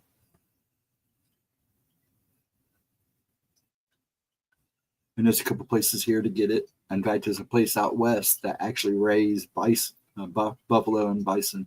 Oh, the same thing. But they have them out there and have a butcher shop.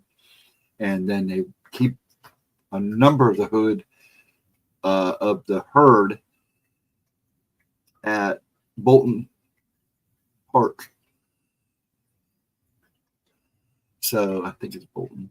Yeah, Bolton Park out west, if I remember that right. And they roam the park. It's kind of nice. They do a real good job. They keep a nice herd. They don't overdo anything. And it's nice to see them roam free. But Anheuser-Busch here plant, I'm only about 10 minutes away from our Anheuser-Busch plant. They had a big field where they used to have buffalo roaming, and for some reason they got rid of them, which was fine. They all went over to the west side. Some of them went out west. I believe some of them went to Kansas. Dog wants me to lay on the bead so he can spoon watch a movie on the tablet. There you go. Lazy time. Yeah, pretty much hamburger helper. Yeah, that's pretty much what it is. My ex likes to take, was it Tina? Or was it my mom? I think Tina got it from my mom. We'd buy mac and cheese or make mac and cheese, homemade mac and cheese. Mom would put tuna in it. That was usually pretty good. I like that. I like tuna.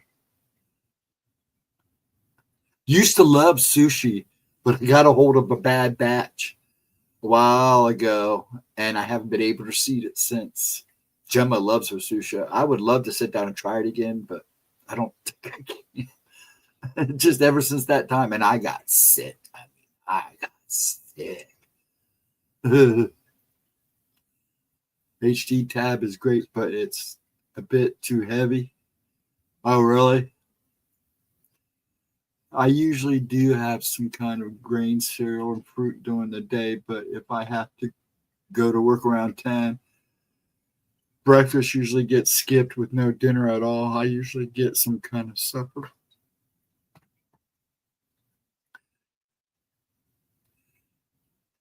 Yeah, I was raised, we got up. Mom would have oatmeal cooking and toast. And that's what we ate before we went to school. And I've always stayed in the habit. But like I said, since I'd say my mid-30s, my appetite hasn't been the best.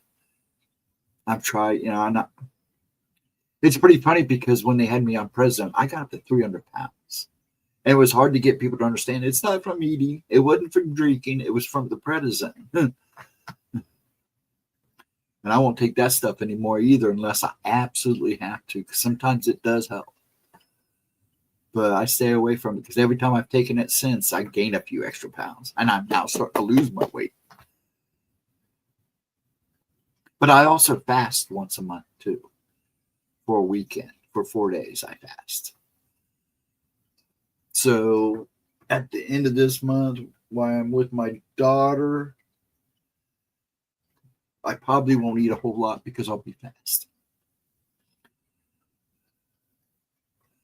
Buffalo is good. I live near a herd smashed in buffalo jump. What a name, really. I like buffalo. Buffalo's good. Meat's hearty. It's lean. Good to cook with. Buffalo steaks are awesome. I got used to it when we would go out when I was married. We'd go to Colorado. Her grandparents lived in Estes Park where the Stanley Hotel is. And I'm telling you, there was this burger place there that was nothing but bison. And I'll tell you what, their hamburgers were huge, about that thick. Oh, it would just melt in your mouth. So good. And then we went back one time and got steak. Oh, man. I was hooked.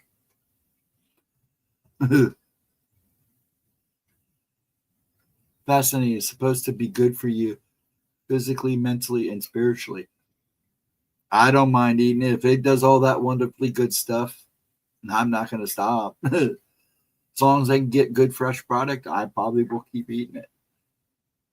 You know, fasting is good only if you're medically healthy first.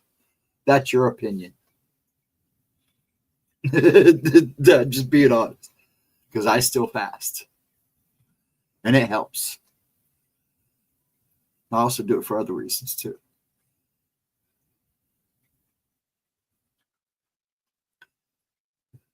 You know, all of these people look into the science. But I'm telling you, everybody's different. We may have all the same incidents, but we're all kind of different. But that's just me. And I'm being kind of goofy at the moment, too.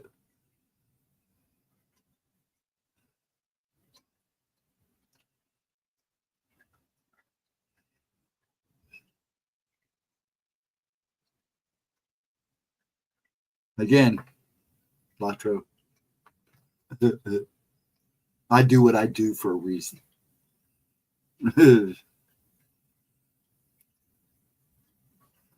But if it works for you, go for it. Like my dad's eaten and done anything he's wanted, and he's 92 years old. Yeah, he may have a little bit of problem with his short-term memory, but that man is feisty as all get out. He smokes a couple cigars a day now that mom's gone because mom wouldn't let him smoke cigars. But yet she smoked 2 cartons a week. Yeah, exactly, Electra. I'm not, you know, I agree with you. A lot of the stuff that you say is on point, but sometimes it's what works best for that person. You know, my dad, he'll probably outlive me. But, you know, 98, his doctor told me when you start hitting about 80, that's usually the first thing that goes is the short-term memory. She just said, keep him active, you know, and he's gotten better, actually. You know, I keep him active on the days that he's feeling extra lazy and sleeps. I just let him sleep. She said, just let him be him. But I'll tell you what, there are days that man, even if he tells you his legs are not working, he outgoes me. And I give him respect for that. That man probably seen a lot in his day. I had a great grandma who made it a bit shy of 105. That's great. That's amazing. You know, that I just saw this guy turn 101.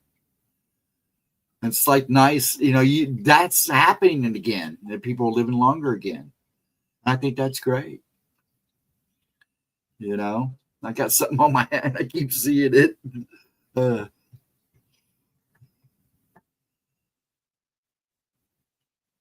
yeah, you know, and that's what I say, Latra, whatever works for you, whatever you feel is what's best for you. That's like with when me and Edna were talking about medications and jumping on these doctors.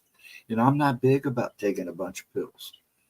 You know, when this stuff started getting really intense for me, they were dumping all kinds of stuff on me. Because what happened was I definitely, when I hit about my 40 mark, between 40 and 45, you could tell that the Tourette's and everything was really going to go to town. I started having more and more problems. I was having problems in my 30s, but it just kept getting more intense. So I had to take a different approach to everything because all the medications they were dumping on me were doing nothing, making me worse. It just, and these pharmaceutical companies, they just want to push that stuff on you. You know, they want to give you medicine, and then they want to give you medicines for the side effects. And it was like, nope, not happening. Strength training 40 minutes a week helps in keeping our brain sharp. I believe that. I walk. I do Tai Chi. I still do workouts. The nurses freaked out when I was in for 3 days when I was sick. Because that second day, they came in my room and I'm climbing out of bed. And she goes, what are you doing? I go, I'm doing my Tai Chi. I've laid here for a day. I'm not doing it today. I got to do my Tai Chi. So she unhooked me and let me do my Tai Chi. I don't think the guy laying in the bed next to me was too thrilled about it, but he kissed my butt. I do puzzles. I think puzzles, word puzzles and stuff, that's great for the brain. I also like doing puzzles that you put together. You know, there's a lot of great ones out there, and I love those.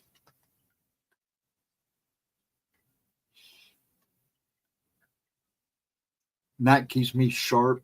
And I like to read. You know, people listen to books, but reading a book is just as important because that helps your brain work and function too. You know, when you listen, that's good. Okay, it's okay to sit and listen to a book. But I think you suck in and absorb a lot more when you're holding the book and you're reading it. It feels more real, I guess. I don't know. I heard certain smells will affect someone with dementia, a scent that would recognize. Yes, that's true because we noticed it with my Aunt Sally. That certain smells will trigger a memory. That I did know, and it does, and it does. Any exercise is good. Yes, I agree.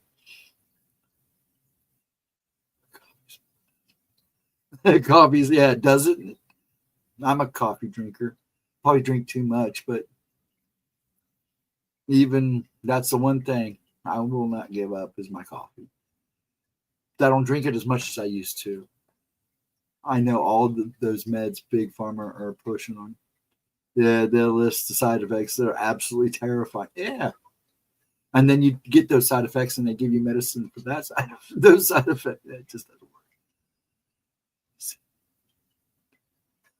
Listening and resting along, reading. There you go.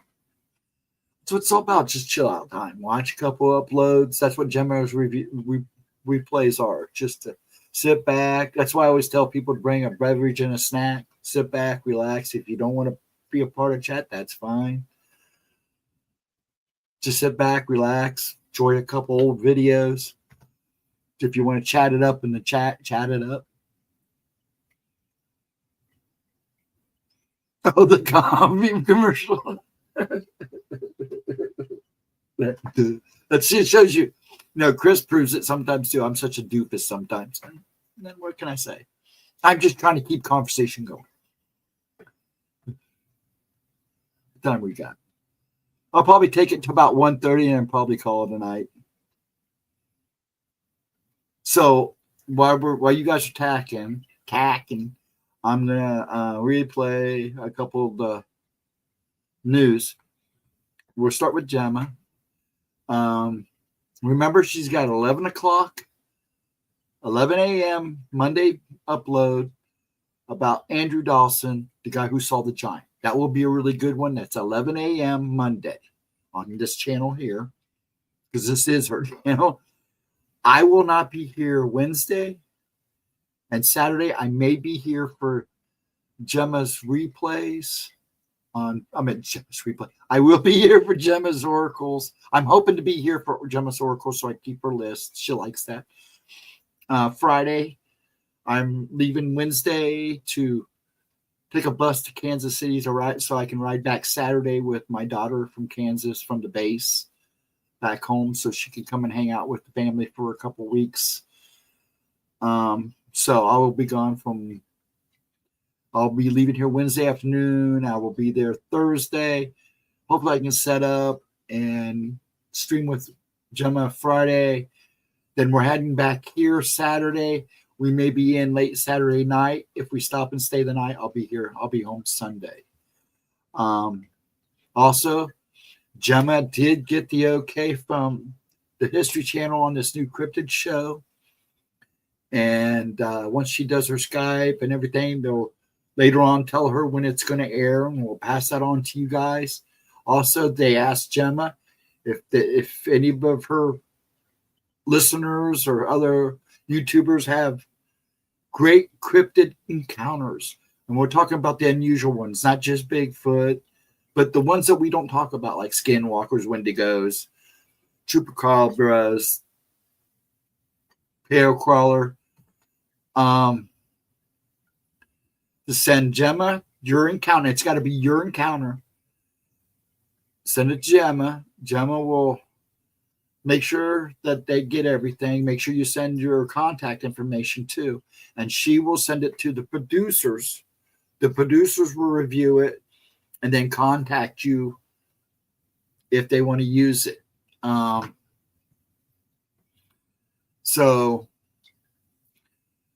she gets a little something out of it. But it's basically just to try to promote this new show. I'm now finding out that History Channel does a lot of YouTube searching for people and stuff. The Caught on Camera show is all them going through YouTube channels. And TikTok. So, yeah, it should be really cool. And when you tell the story, they're going to do the story in AI. So that will make it even more interesting. And just, Gemma's address is in the link. It's everywhere. If you need it, I will be more than happy to put it back in chat. Send your counter. It needs to be like a cryptid. They said they would take Bigfoot, but there's so much of it out there. They want the unusual stuff, the weird and wild stuff, and cryptid stuff. So yeah. Yeah, the History Channel doesn't do history anymore. I know. I'm a little bummed by that too, because when History Channel came out, man, I was watching. I love History Channel. When it came out, man, it was nothing but war and all history. It kind of wandered away from that. Yeah, it kind of bumps me out. Forgive me, my lips are getting chapped. I'm talking too much. I'm a little dry.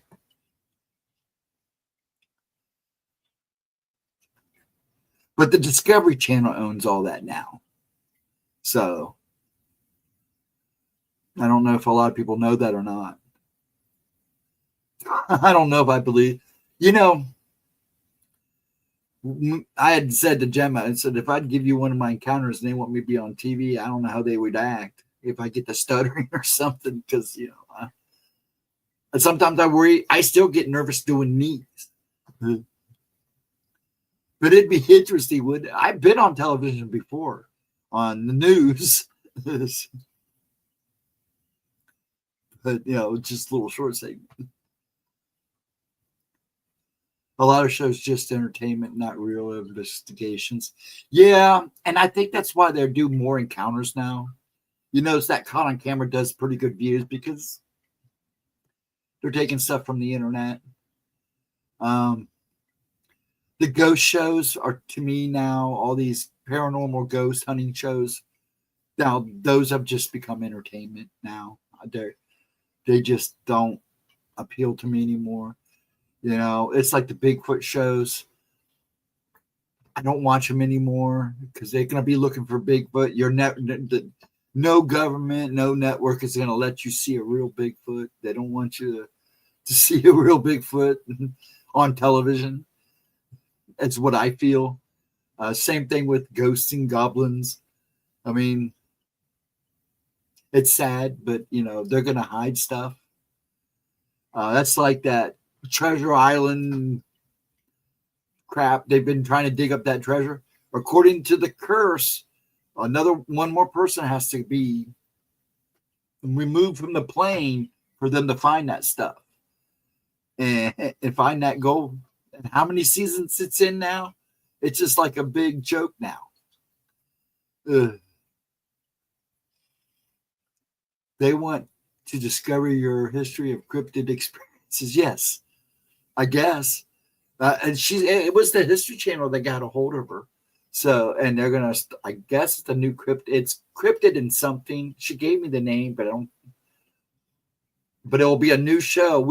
I don't think it will air until fall because it takes a while to build up all that. And then, if they're going to, it takes a few to sort and edit and everything.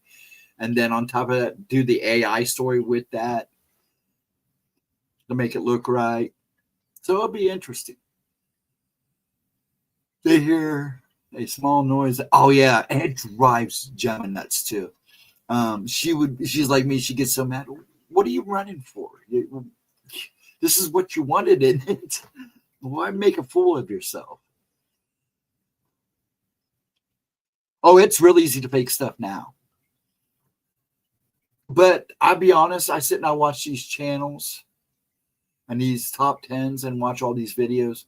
I can pretty much tell you what's fake and what's not. I mean, some of them are pretty obvious that they're fake, but I can usually tell right off rip which is legit and which is not.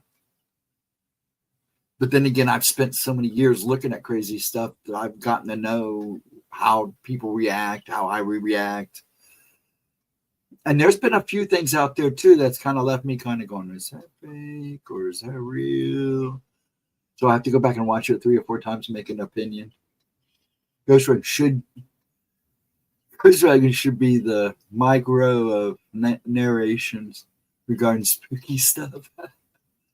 I don't know. I'm not a very good narrator. I'm not very good at telling stories either. I have my days. I have my good days. I don't watch cable or satellite TV anymore. I really don't either. There's only a couple shows that I try to catch, but I don't watch TV like I used to. I pay for YouTube Premium to watch that. What I want. Yeah. See, that's just, you sound like me, Al. I'm the same way. No, I have most of the movies. If I want to see a new movie, I'll either go to the theater or wait till it comes on video or streaming.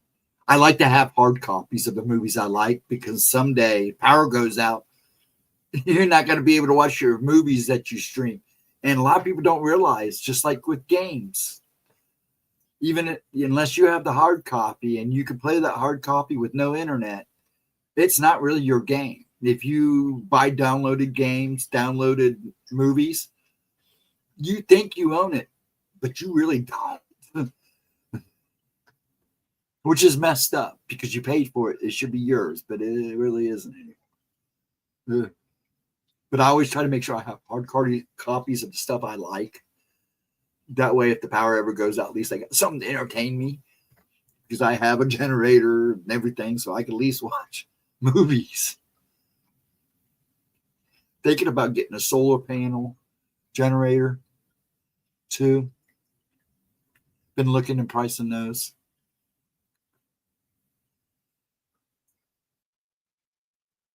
I'm going to sign up for YouTube Premium now that they limit my downloads. Yes. Yeah, that's how they con you into getting it. I got it because I can't stand the ads. I was getting some really strange ads on my stuff. And some of them were not family friendly. So it was like, nah, I'll just go to premium and I won't have to deal with the ads at all. Instead of getting ad blockers, because if they catch you using a ad blocker, they cut you.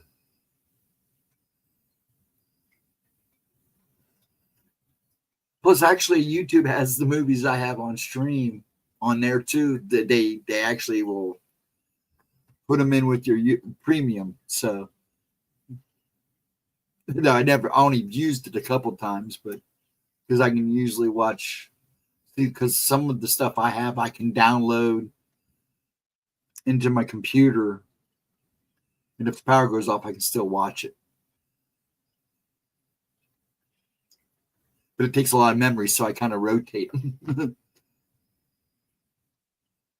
You have you seen that video with the invisible thing breaking off tree branches? Twist them on the ground. Oh, toss them on the ground. Thinker Tonker covers it.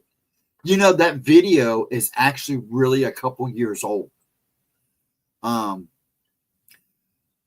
They don't know exactly what was in those trees. They were trying to say it was a Bigfoot, but that video itself is a few years old.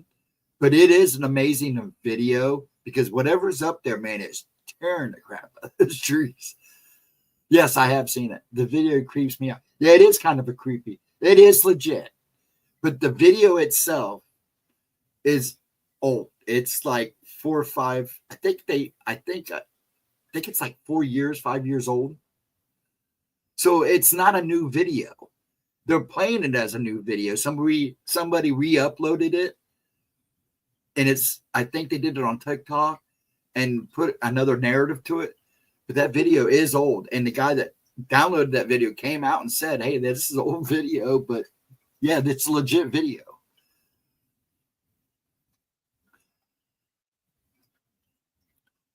Check out the solar power packs by Brand Ankle. Why do I keep putting an L on it? See what I mean? Either with the AC outlets or just USB outputs. I'll have to look into that. I've looked into a couple nice ones. Pat Mom made a joke the other night during a stream about loading up on dry goods and canned goods. I would suggest it. I don't know what it is yet, but I've been having dreams again because I've actually had a couple really good nights of sleep in the last couple weeks. And when I dream. If it's not about samurai and the Japanese war and feudal Japan, which is a lot of my dreams, it's about crazy stuff. Something big's going to happen. And if you watch what's going on around you, there's a lot of distractions going on. Something major's about ready to happen. We've already had another major solar flare up. So you up in Canada may feel some of that. It was a big one. So if you get a little static on your radio and stuff, your aurora will be pretty bright, super bright, in fact, because it was a big one. And they said it was Earth facing. I haven't gone back and looked at the stuff yet, but I just saw that earlier today. And I've been so busy, I hadn't gone back to look at all the stats on it. But it looked like a pretty big solar flare. It looked like it might have been an X flare.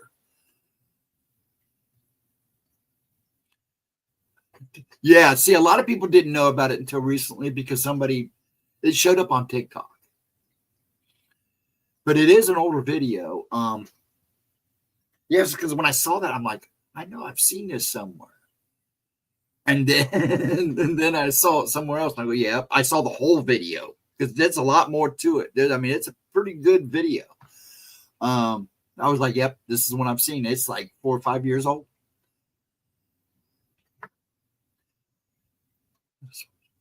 Yes. Thank you, Riley. The video looks legit, but the stories around it aren't.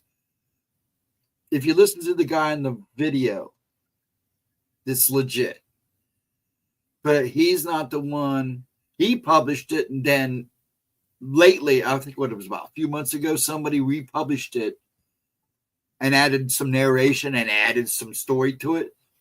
And he was like, nope. That's not what happened. But he thinks it was a Bigfoot up in that tree. He does think it was a Bigfoot. And those trees are being ripped up. There's another video of another people in their backyard, and this tree starts shaking, and the whole tree comes down in their backyard. So there's more than one of those videos out there. I said, no, actually, that's the predator up there messing around trying to scare you.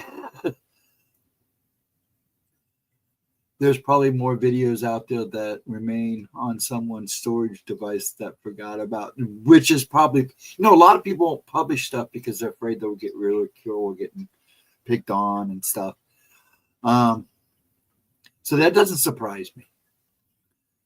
I had stuff before I even started talking about my life and what I see. I had stuff that I pitched because I didn't want nobody to see it. Because I thought I'd be made fun of. I regret doing it now.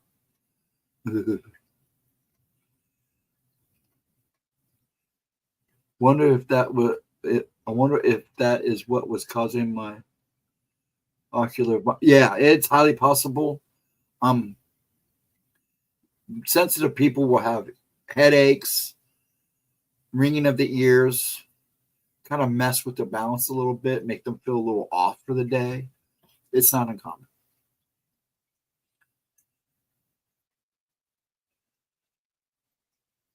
The auroras are bonkers. Yeah, you're up there, Vixen. You should be able to see those.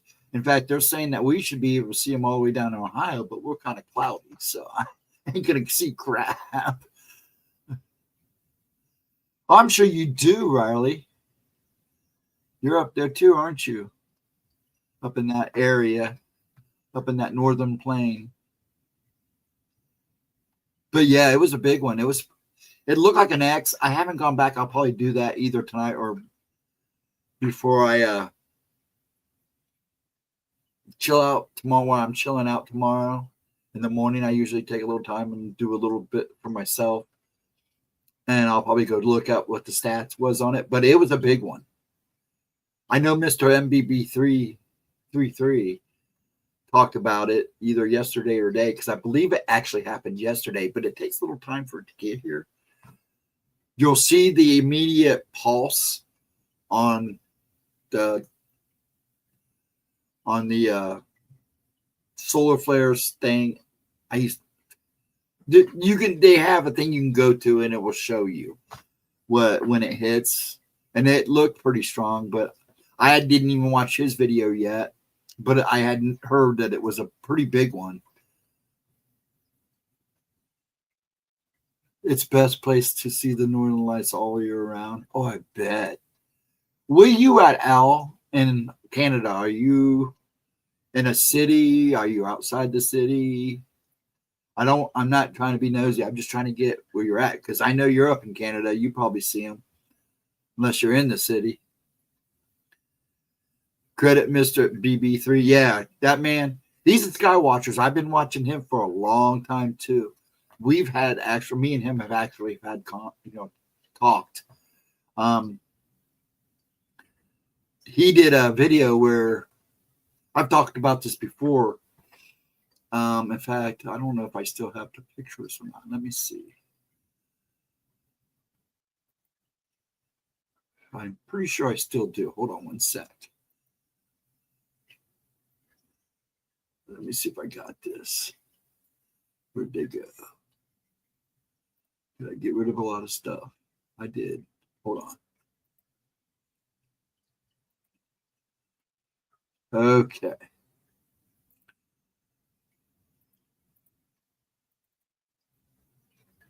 Hope I don't need 6 of those. I clicked it too many times. Hold on.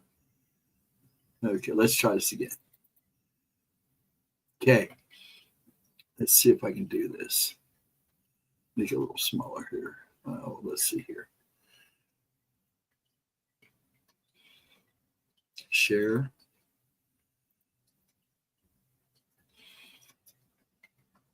Windows. Here we go. Okay.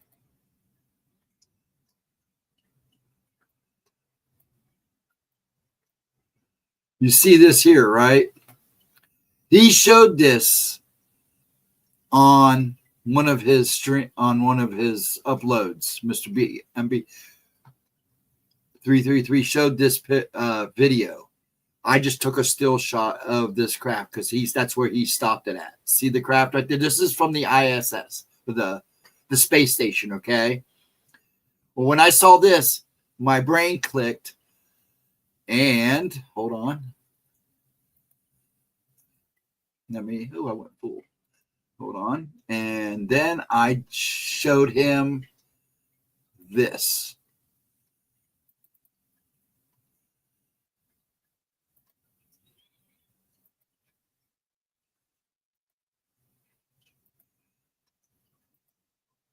And then I showed him this, and he freaked out. Because that looks just like the craft I just showed you. Right there. And if you blow it up, if you go back and look at the actual video that he has, it actually looks like something's in that craft with it. You actually at one point see it look up. Is that wild or what? But this is a famous painting of we all know. And when I saw that craft in that picture, I was like, there it is right there. He was like, holy cow. Then I saw some tabloid run it, and they credited it to him, but I was the one that discovered it and noticed it right off rip. I couldn't believe nobody else had said anything to him. I gave it a couple days to see if anybody said anything, and I finally sent it to him. I said, look, dude. Let me get this off. There we go. Dang it. Why does it do that? I don't like to be all that big. That's painting is ancient. Yeah, it's in it's over in Croatia. I think it was in the Ukraine or somewhere like that. It's over in the old country.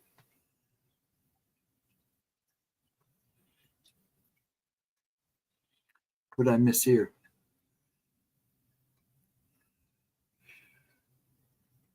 Oh, I'm close to the U.S. border. It's rare to see them. Lethbridge, Alberta. Oh, you're in Alberta. Okay. I'm near St. Francis. Anywhere near Thunder Bay. I'm catching up. Alberta, third largest city, windy, like Great Falls, Montana. Yeah. I have friends that live in Montana. They say it's a fun place. I have a family from Thunder Bay. My band is near Surrey. Oh, look out. Really? Wow, cool. You guys all, you guys are all neighbors in a way. Yeah, good old Vixen lives in Maine. She lives up there. That's great. There's some connections there. I like that. Everything is connected.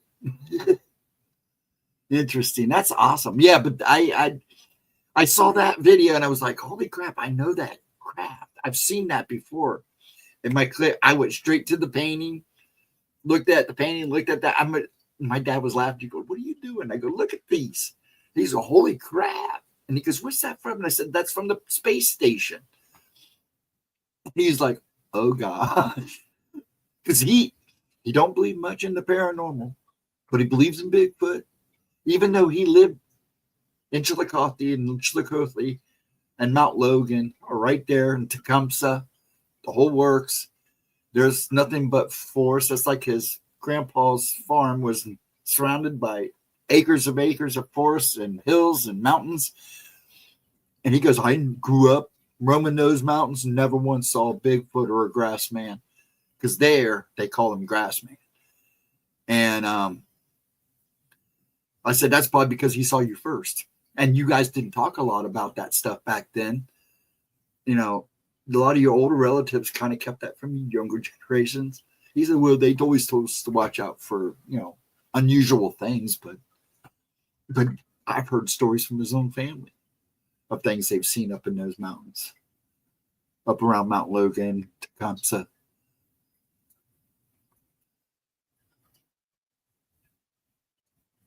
We're all on a big tortoise shell. That would be cool if that was true. I love tortoises and turtles. I'm a amphibian reptile guy. Not big on the snake. I don't mind snakes. I can hold snakes. I had a bow at one time. But I like the little guys. I like frogs and turtles. I collect newts and salamanders. I have fire-bellied toads out in the tank behind me back there. You can't see it because the light's not on. It used to have newts, but Godzilla Jr. died at the ripe age of 10 years. He was a big sucker. I got him when he was this big. He got about that big.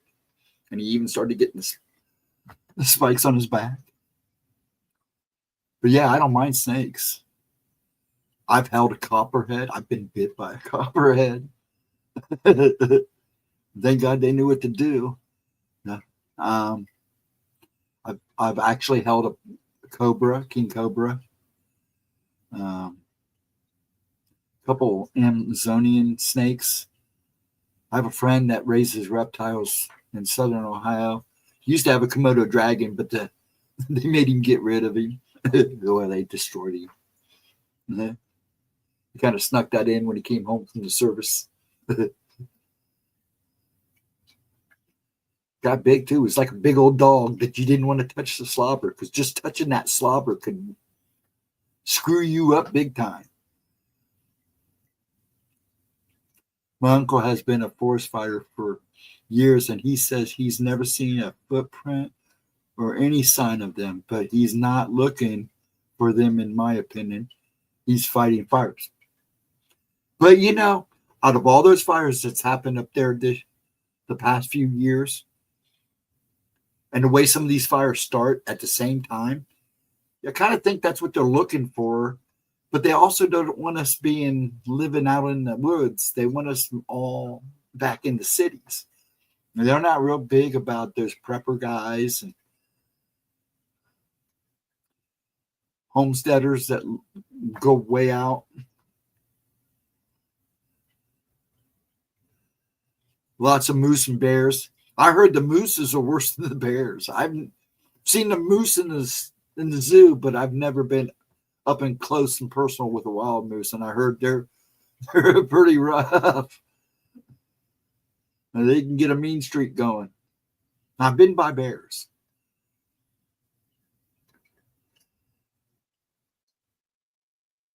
Chased out of a creek fishing by fast big rattlers. Yeah, rattlers are not fun. I've held a rattler too. Actually, rattlesnake is good. Tastes like chicken. Research Turtle Island. I will. There's a lot of stories about huge turtles with basically the islands in mythos in some countries. So I will research that. Turtle Island. Is that like Snake Island where it's nothing but turtles? Because there's an island that's nothing but poisonous snakes everywhere. They say you cannot get on the beach or on the rocks without getting a chance of getting bit.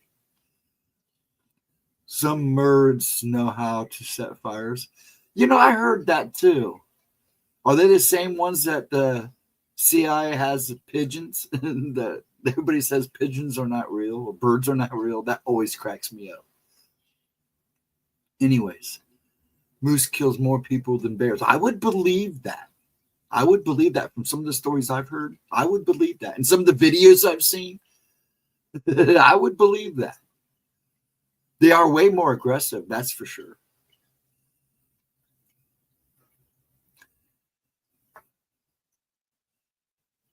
Our continent is shaped like a turtle. Yeah, it is. It is. If you look at it, it is kind of, yeah. That's wild. I never thought about that. But it is.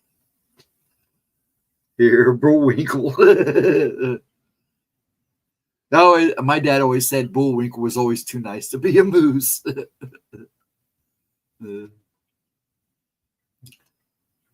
He laughed at me. He laughed at me about it when I was trying to talk to him about those DC-10s that dump fire radio. Oh yeah, retardant. Our continent shape. Okay, now I'm caught up. Yeah. Touching on all the subjects again tonight. But yeah, the way they set some of those fires, and I'm saying they can call me fake news all they want, but I've seen the footage, the satellite footage of last year's fires, where it was literally a group of them all hundreds of miles away from each other, all started at the same time. Oh, lightning did that. Nah, I don't think so. I don't think so. Especially when there was no clouds in the sky.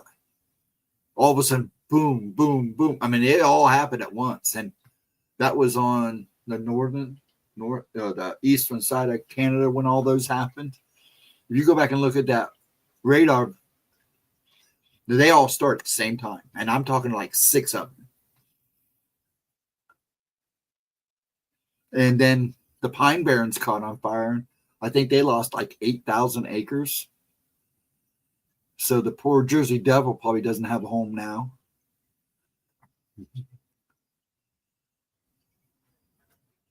North America is a turtle. Middle America is the hummingbird. And South America is a condor.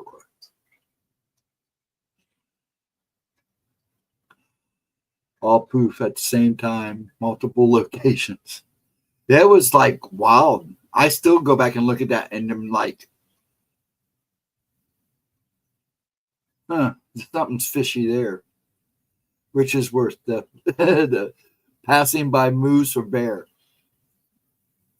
I think they would both be pretty bad because a moose would just beat the crap out of you with his tongues and his hoofs, where a bear would just maul you to death. So I guess they would both be almost equal. One would take longer than the other. I think the bear would be the faster of the two of finishing you off, but the moose would be a long and painful one.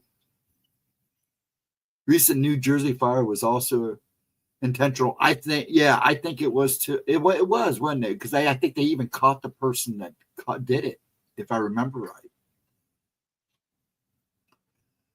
Those DC-10 pilots are bad. Yeah, they are. For the job they do. Yes, they are.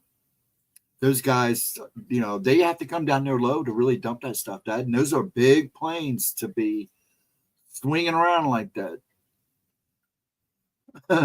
Moose death is grim. I'm either way. I just think the bear's going to finish you off a lot faster than the moose.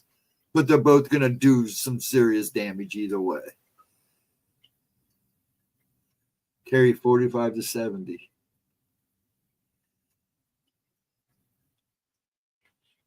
Yeah, it was a triangle pattern too, if you look. Moose attacks is likely quicker, mostly by charging and stomping their hoof. You think?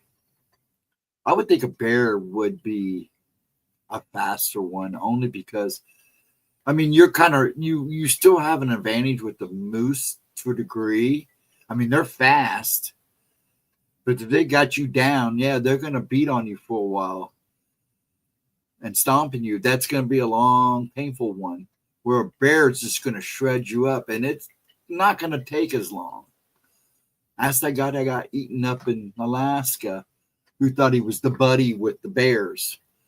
He was all buddy with them for months, and then that one turned on him. Him and his gone. Ghostdragon, what happened to all the?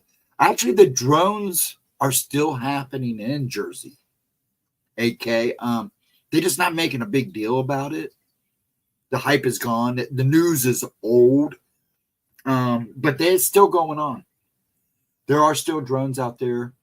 I still see one come out of the north, and it comes in from our north, swings around, and heads east. Twice a night. Once about 9 o'clock to 10 o'clock, and then again about 1 or 2. And I can sit in the living room and watch it. And I know that's what it is because it makes no noise. It's got a red and green flashing light. And then it has a bright light on the front. And it makes no sound. At first, when I first started seeing it, I thought for sure it was a helicopter, but it's not. I had to get the telescope out, and I'm pretty sure it's a good-sized drone. I don't know if it's coming from. We have a reserve base. 10 minutes, 20 minutes again for me up on 161.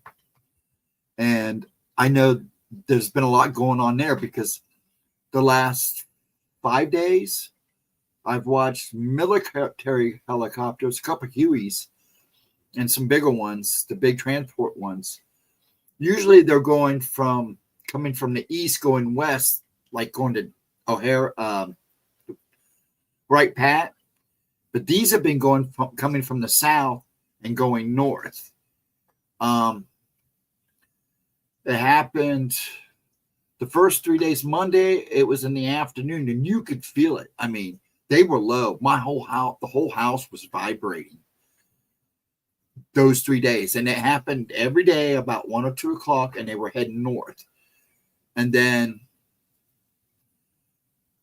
Thursday night and Friday night, it was about midnight, a little after midnight. I was sitting here, and one went by Thursday night. It was after midnight, and it was low, and it was a much bigger helicopter because you could feel. I mean, this whole house was vibrating. You could hear that. And by the time I got to the front door, it was just clearing the horizon, and it was one of the big transport. And then Friday night, it did it again. So something's up.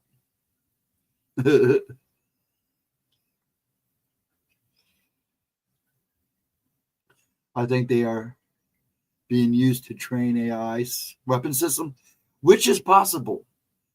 They also have detectors on it. I don't know if a lot of people know this, but overseas, I believe, can't remember what country it was, lost some bioweapons, just happened to disappear.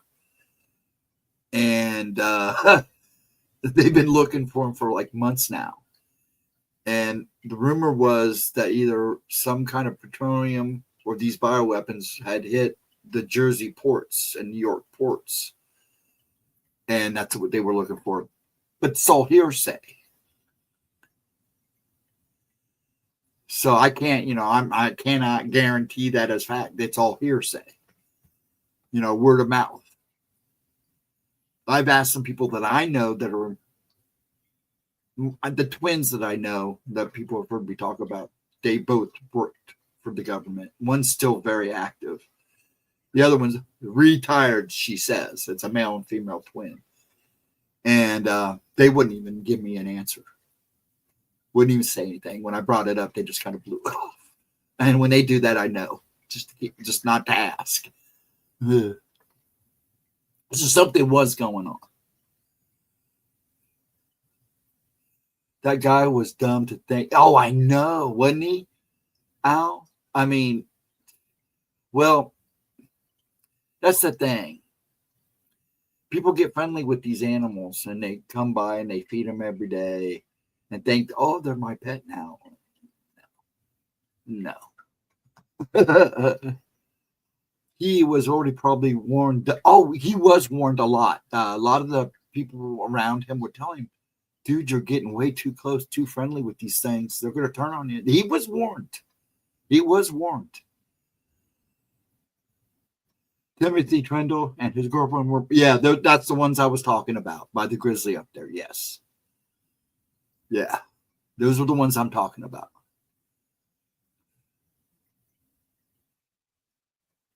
Marv's move about to collide with Sam's fan. I might have been a bear just passing through. That happened to that guy. No, it was a bear. He knew the bear. He did know the bear. The bear was one of the ones that was hanging around the whole time he'd go up there. So he knew the bear.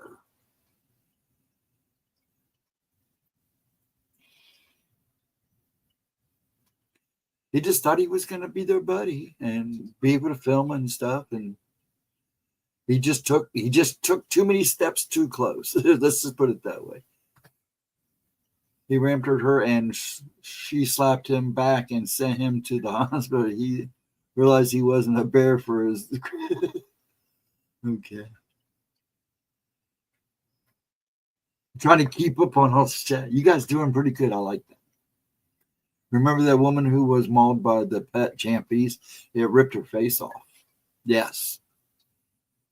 Yeah, actually, that telephone call is terrifying because you can hear it in the background. That 911 call, you can hear it in the background. ripping her up. Oh well, yep, it happens. Yeah, I was trying to read. He could hang with them. One day he found one in his garden. He reprimanded her and she slapped him back and sent him to the hospital. He realized he wasn't a bear. He wasn't a bear from his group. Oh, really? Okay, sorry. I misread that. Yes. Yeah, these people get a little, and even if it's from a bear that's a regular, you just don't take that. No. And no, monkeys don't. A lot of people are getting these spider monkeys again. They're not good punts. Those little monkeys can tear you up. And people don't realize that.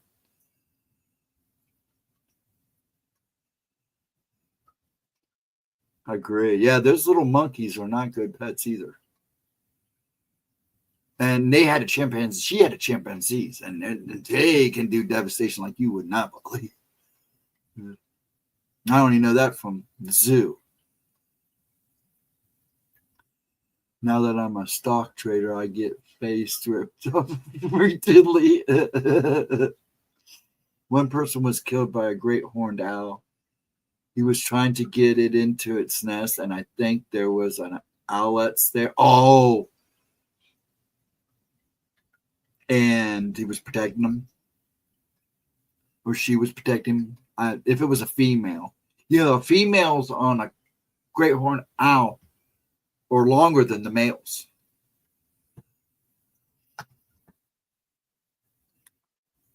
And they're really protective. So, yeah. I could see that happening. Latro, yeah, he's a hoot. I remember that. Put on talon right through his skull. Yeah. I remember hearing about that too. That was a while ago, wasn't it? Not too long. Yeah. An owl's clutch is 500 psi. Bald eagle's 600 psi's. All I know is they can grip you. I've watched owls pick up rabbits out of the cemetery at night. Like nothing. And I'm talking like screech owls to just good old barn owls. Like they're nothing. And I watched one night, this rabbit was huge, man. It was gone in a second. And I knew it was there because the cemetery down here, full of screech owls and barn owls. There's over when I lived on the west side, there was a great white owl. A lot of people think it was somebody's pet, and they let it go or got free. And it was over by a place called Hoffman's Farms.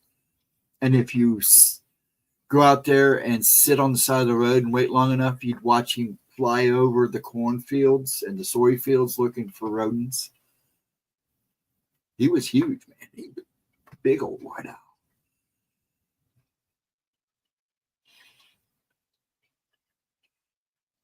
I have never eaten an owl. I wouldn't eat an owl. That's probably, there are a lot of animals I would not eat. But I've eaten quite a bit. I've nothing really crazy.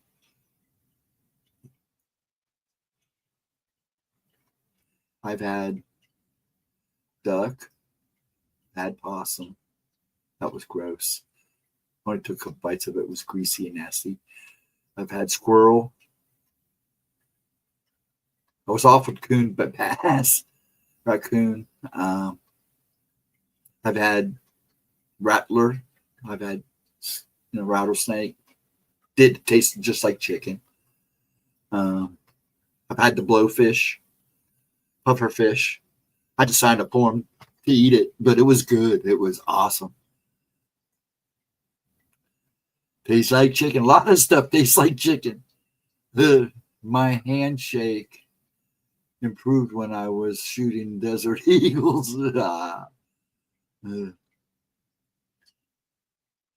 Just gives you an idea of the power they have. Oh, yeah. Oh, yeah. And you know what's amazing is some small animals are amazing and strong. I mean, the power they have is incredible. I mean, look at an ant. But yeah, we took care of a baby screech owl when we were living on the west side. They cut down a tree. My dad cut down an old tree that was rotting, and when it hit the ground, we saw a mama fly out. And Dad going like, "Oh no!" So we went over and looked in, and there was one chick, just one chick, and we called the Audubon. Is it Audubon? Yeah, we called them. They sent people out. They took him for the 24 hours, then brought him back, told us how to take care of it. They would be back in 48 hours. They came back. There was a bigger tree right next to the tree we cut down that was real good and healthy. And they brought this huge ladder, put it up, put a box in, and put a bunch of nesting in it, and put that baby in that box. And I kept saying, that mama's not going to come back. We were all touching. She goes, no, it'll come back. That night, that baby started hooting and hollering and screeching. My mama was there. 2 nights later, she had it in the middle of the street trying to teach it how to fly. We had to block off the streets so nobody would hit them. But that little baby, man, those talents and that grip it had was it hung on. He was my little buddy for like 24 hours.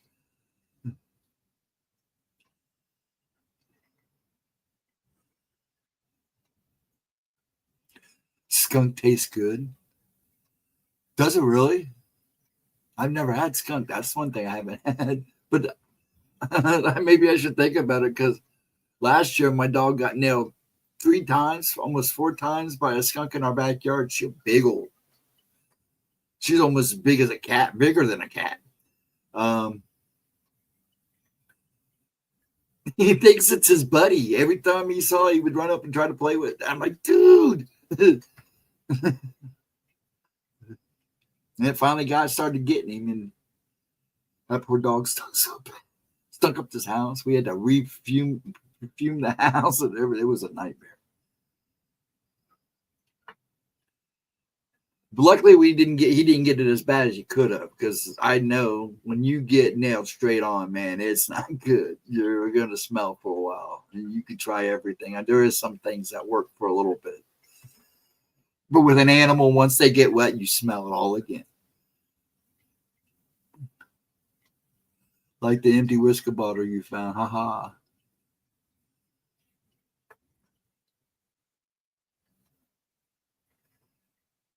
I heard you can be fined for having a dead owl that you found. Yeah, I don't know.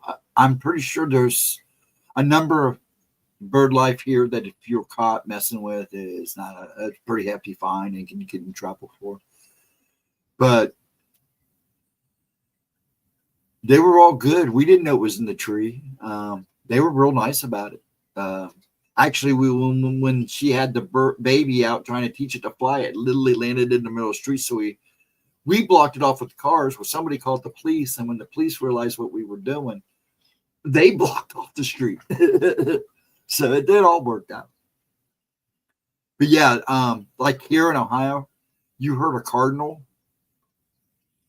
It's like a $1,500 fine and could be a jail sentence if you get caught.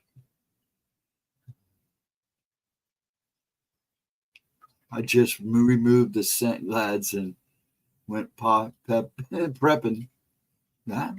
I've just never had skunk before. They said it was good, so it probably is. Not to be the endless, but I ain't eating no skunk. I ain't either, to be honest with you. Now, if you don't tell me what I'm eating until after I eat it, I might. But no, don't tell me what I'm eating if that's what I'm eating. Especially if I like it. Because there ain't no way I'm eating a skunk.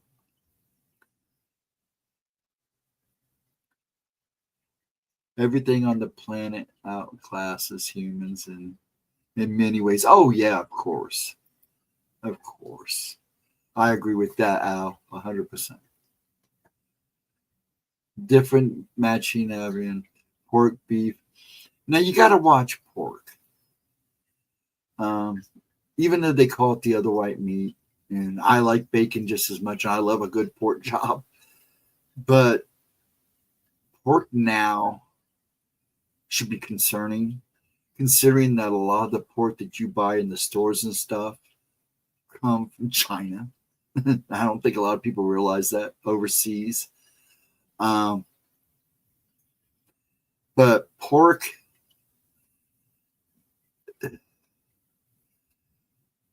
if you would see, we all know what pork's, a pig will eat anything.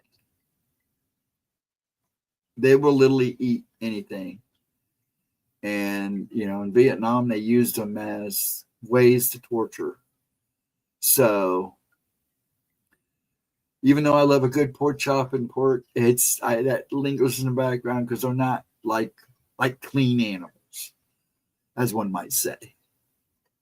But yeah, I love my bacon and pork chops just like everybody else. But I try to buy as much as I can pork and bacon. The bacon I don't worry much about as much as I do buying like pork chops and stuff, because I'd rather go to a butcher shop because I know I'm getting a better product. Like we bought a meat pack from a butcher. Best thing I ever did. And when my granduncle Walter was alive, he raised Angus cows. So you talking about the family would chip in and buy a cow off of him and get it butchered. And all the meat that came off of that, always so good, so fresh. They had geese on the property, and she would make goose eggs for breakfast. These huge eggs. And most of the time they were double yolked, which was always nice, but they were good. I'd rather eat anything off a farm anytime. Farm raised is the way to go.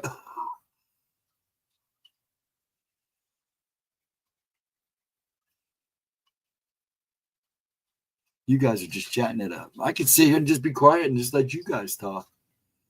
It's just interesting that turtle has all those separate flavors. I've had turtle stew before. It wasn't bad. I felt bad because I'm a big turtle guy. I like that kind. I like those animals. So I had a hard time eating it, but it was good.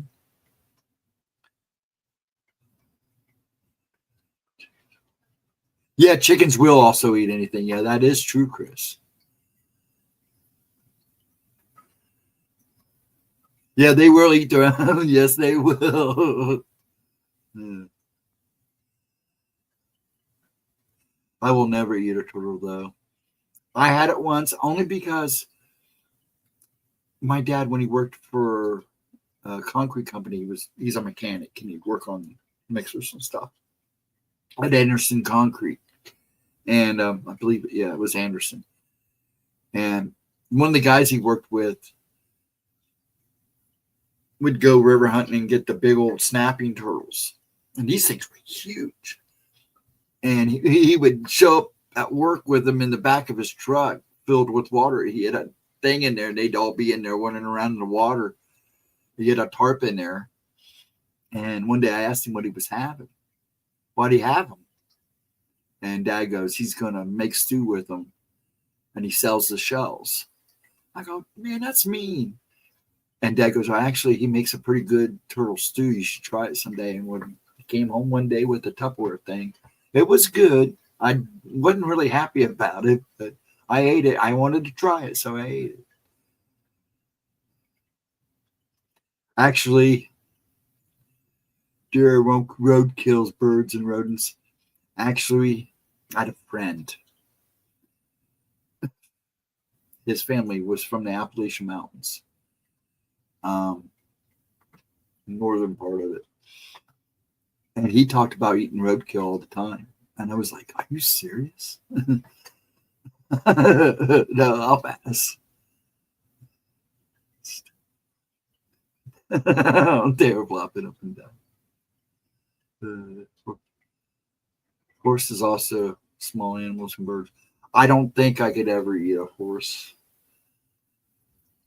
So there's a big chance that you may have and not even known it.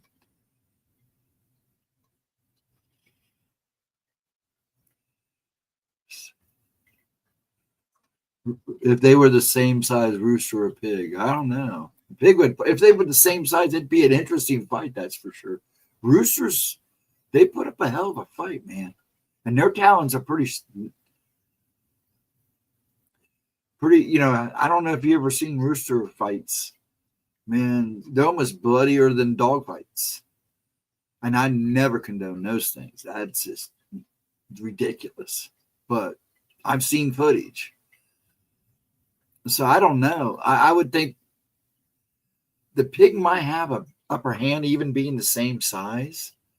Get a little beefier, but that would be an interesting question. There's a guy that likes to do AI is now doing stuff like that where he puts imaginary animals against each other to see who would win. The turtles that I ate meat from were huge. It's been decades ago, but I remember maybe 20. Yeah, these things, the ones getting in his truck were at least, I mean, there was a couple I probably wouldn't be able to put my arms around. They were huge river snappers. He had like 6 of them like that back there. In fact, Dad's got a picture somewhere of it because he took a picture. But they were huge. Heck, my little brother used to go river fishing down the river. And he said just about every other thing he caught was a turtle that was at least this big. Of course, he'd put it back in the water and let him go, but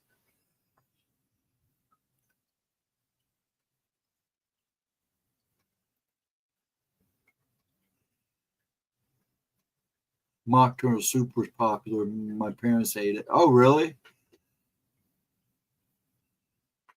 I ate a turtle the day I am sure.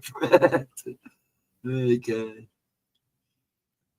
There is no such thing as herbivores, only unsuccessful carnivores. Okay. I'm trying to catch up here. You guys are just cruising on me, which is fine. I love seeing the conversation. Chat it up. I said I was going to end this at 1:30 and it's going on 2:30. So 2:30, I'm going to end this because I got to get up in the morning, but I'm loving the conversation. That's why I've let it go on. I'm glad people are having a good time. That's what this is about. And then we got 10 people in here. Talk it up, folks. I'm like, when it gets like this, all I am is a moderator. Just trying to keep people, make sure nobody goes out of line. When a horse bites, their jaws lock.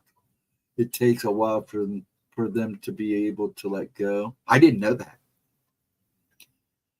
I missed a lot of chat because I was gathering. In the 1900s, sea turtle steaks were so popular. Yes, that I did know. Was a bit tricked when I found out turtle ice cream did not have any actual turtle. Yeah, we had my little brother believe in that for years. Really. The same thing with hot dogs. We kept telling him it was dog. He wouldn't eat hot dogs. Probably for the first 6 years from about 5 to about 9, until Dad actually told him, no, they're not hot dog. Poor guy. No, I kind of wonder anymore. Gonna watch a show on tablet. Nice chat tonight.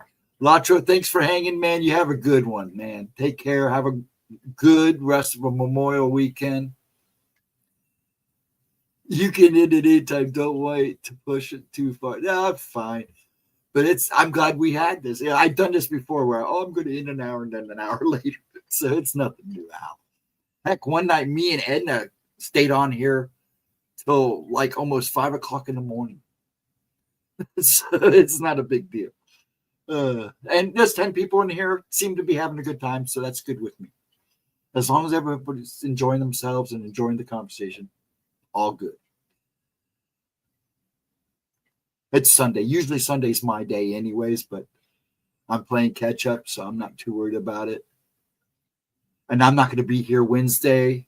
Once again, and I want to do that for people that have come in that hasn't come in. I won't be here Wednesday for Spooky Time or next Saturday for Gemma's replays because I will be going to Kansas City and coming home from Kansas City. I'm hoping while I'm in Kansas City with my daughter, because I'm going to bring her. We're coming home Saturday. I'm coming home with them. I'm taking a Greyhound bus out. To explain it shortly, I'm taking a Greyhound out to her so she can drive her car back. So she has a car while she's here.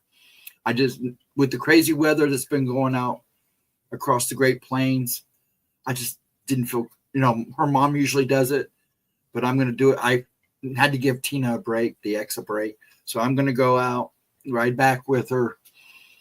I'm hoping while I'm with her Friday night, I can everything goes as planned. I'll probably be here for at least Oracles Friday night, but I won't be here Wednesday or Saturday. Also, she has a video Monday at 11 a.m. about Andrew Dawson, the guy who saw the giant. That will be really good, so please make sure you catch that if you can't. Catch the live chat at 11 a.m. Try to catch it later that day. It should be a good video. Because all of a sudden there's still a few people talking about it, but it's kind of gotten quiet. And I'd like to see it. That's one of the stories about, especially giant stories, because they are being seen again. And they get talked about, and then it goes quiet. Then they get talked about, then it goes quiet. So something to check out.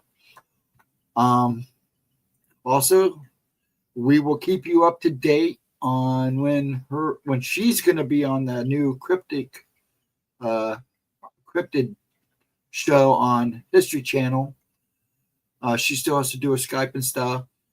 And like I said before, if you have cryptid encounters that belong to you, that you had, and they're strange and unusual, dog man, a Bigfoot might be okay, but they kind of hinted to Gemma that they would want the more unusual stuff, the weirder stuff, like the Glimmer Man, like she's doing hers on the Glimmer Man and stuff like that. So you email her, emails everywhere. You send your encounter to Gemma. She'll send it to them. They will review it and send your contact information with her too. She'll send it to the producer, and then they will contact you if they use it. Okay?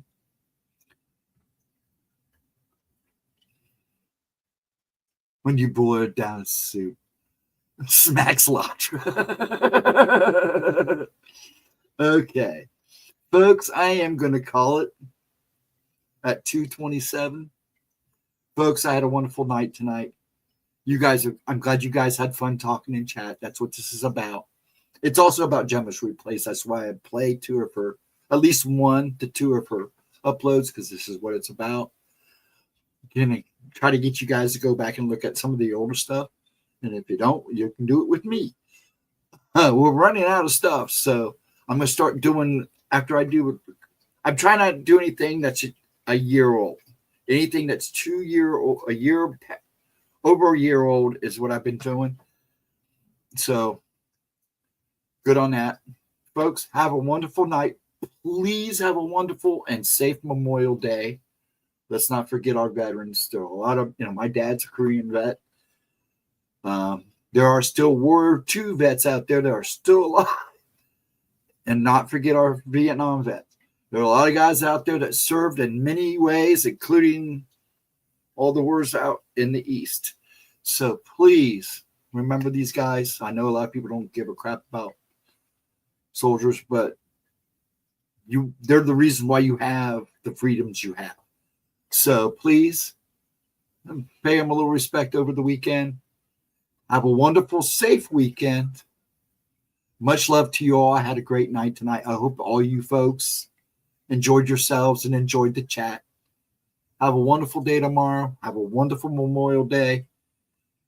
And I shall see you guys on the flip side, hopefully Friday. Like I said, not Wednesday or Saturday, but hopefully I'll see you Friday. So be safe. You will see me here Monday. I will probably be in chat for the 11 a.m. upload. I always try to be there. Sometimes I can't always make it, but I always try to be there.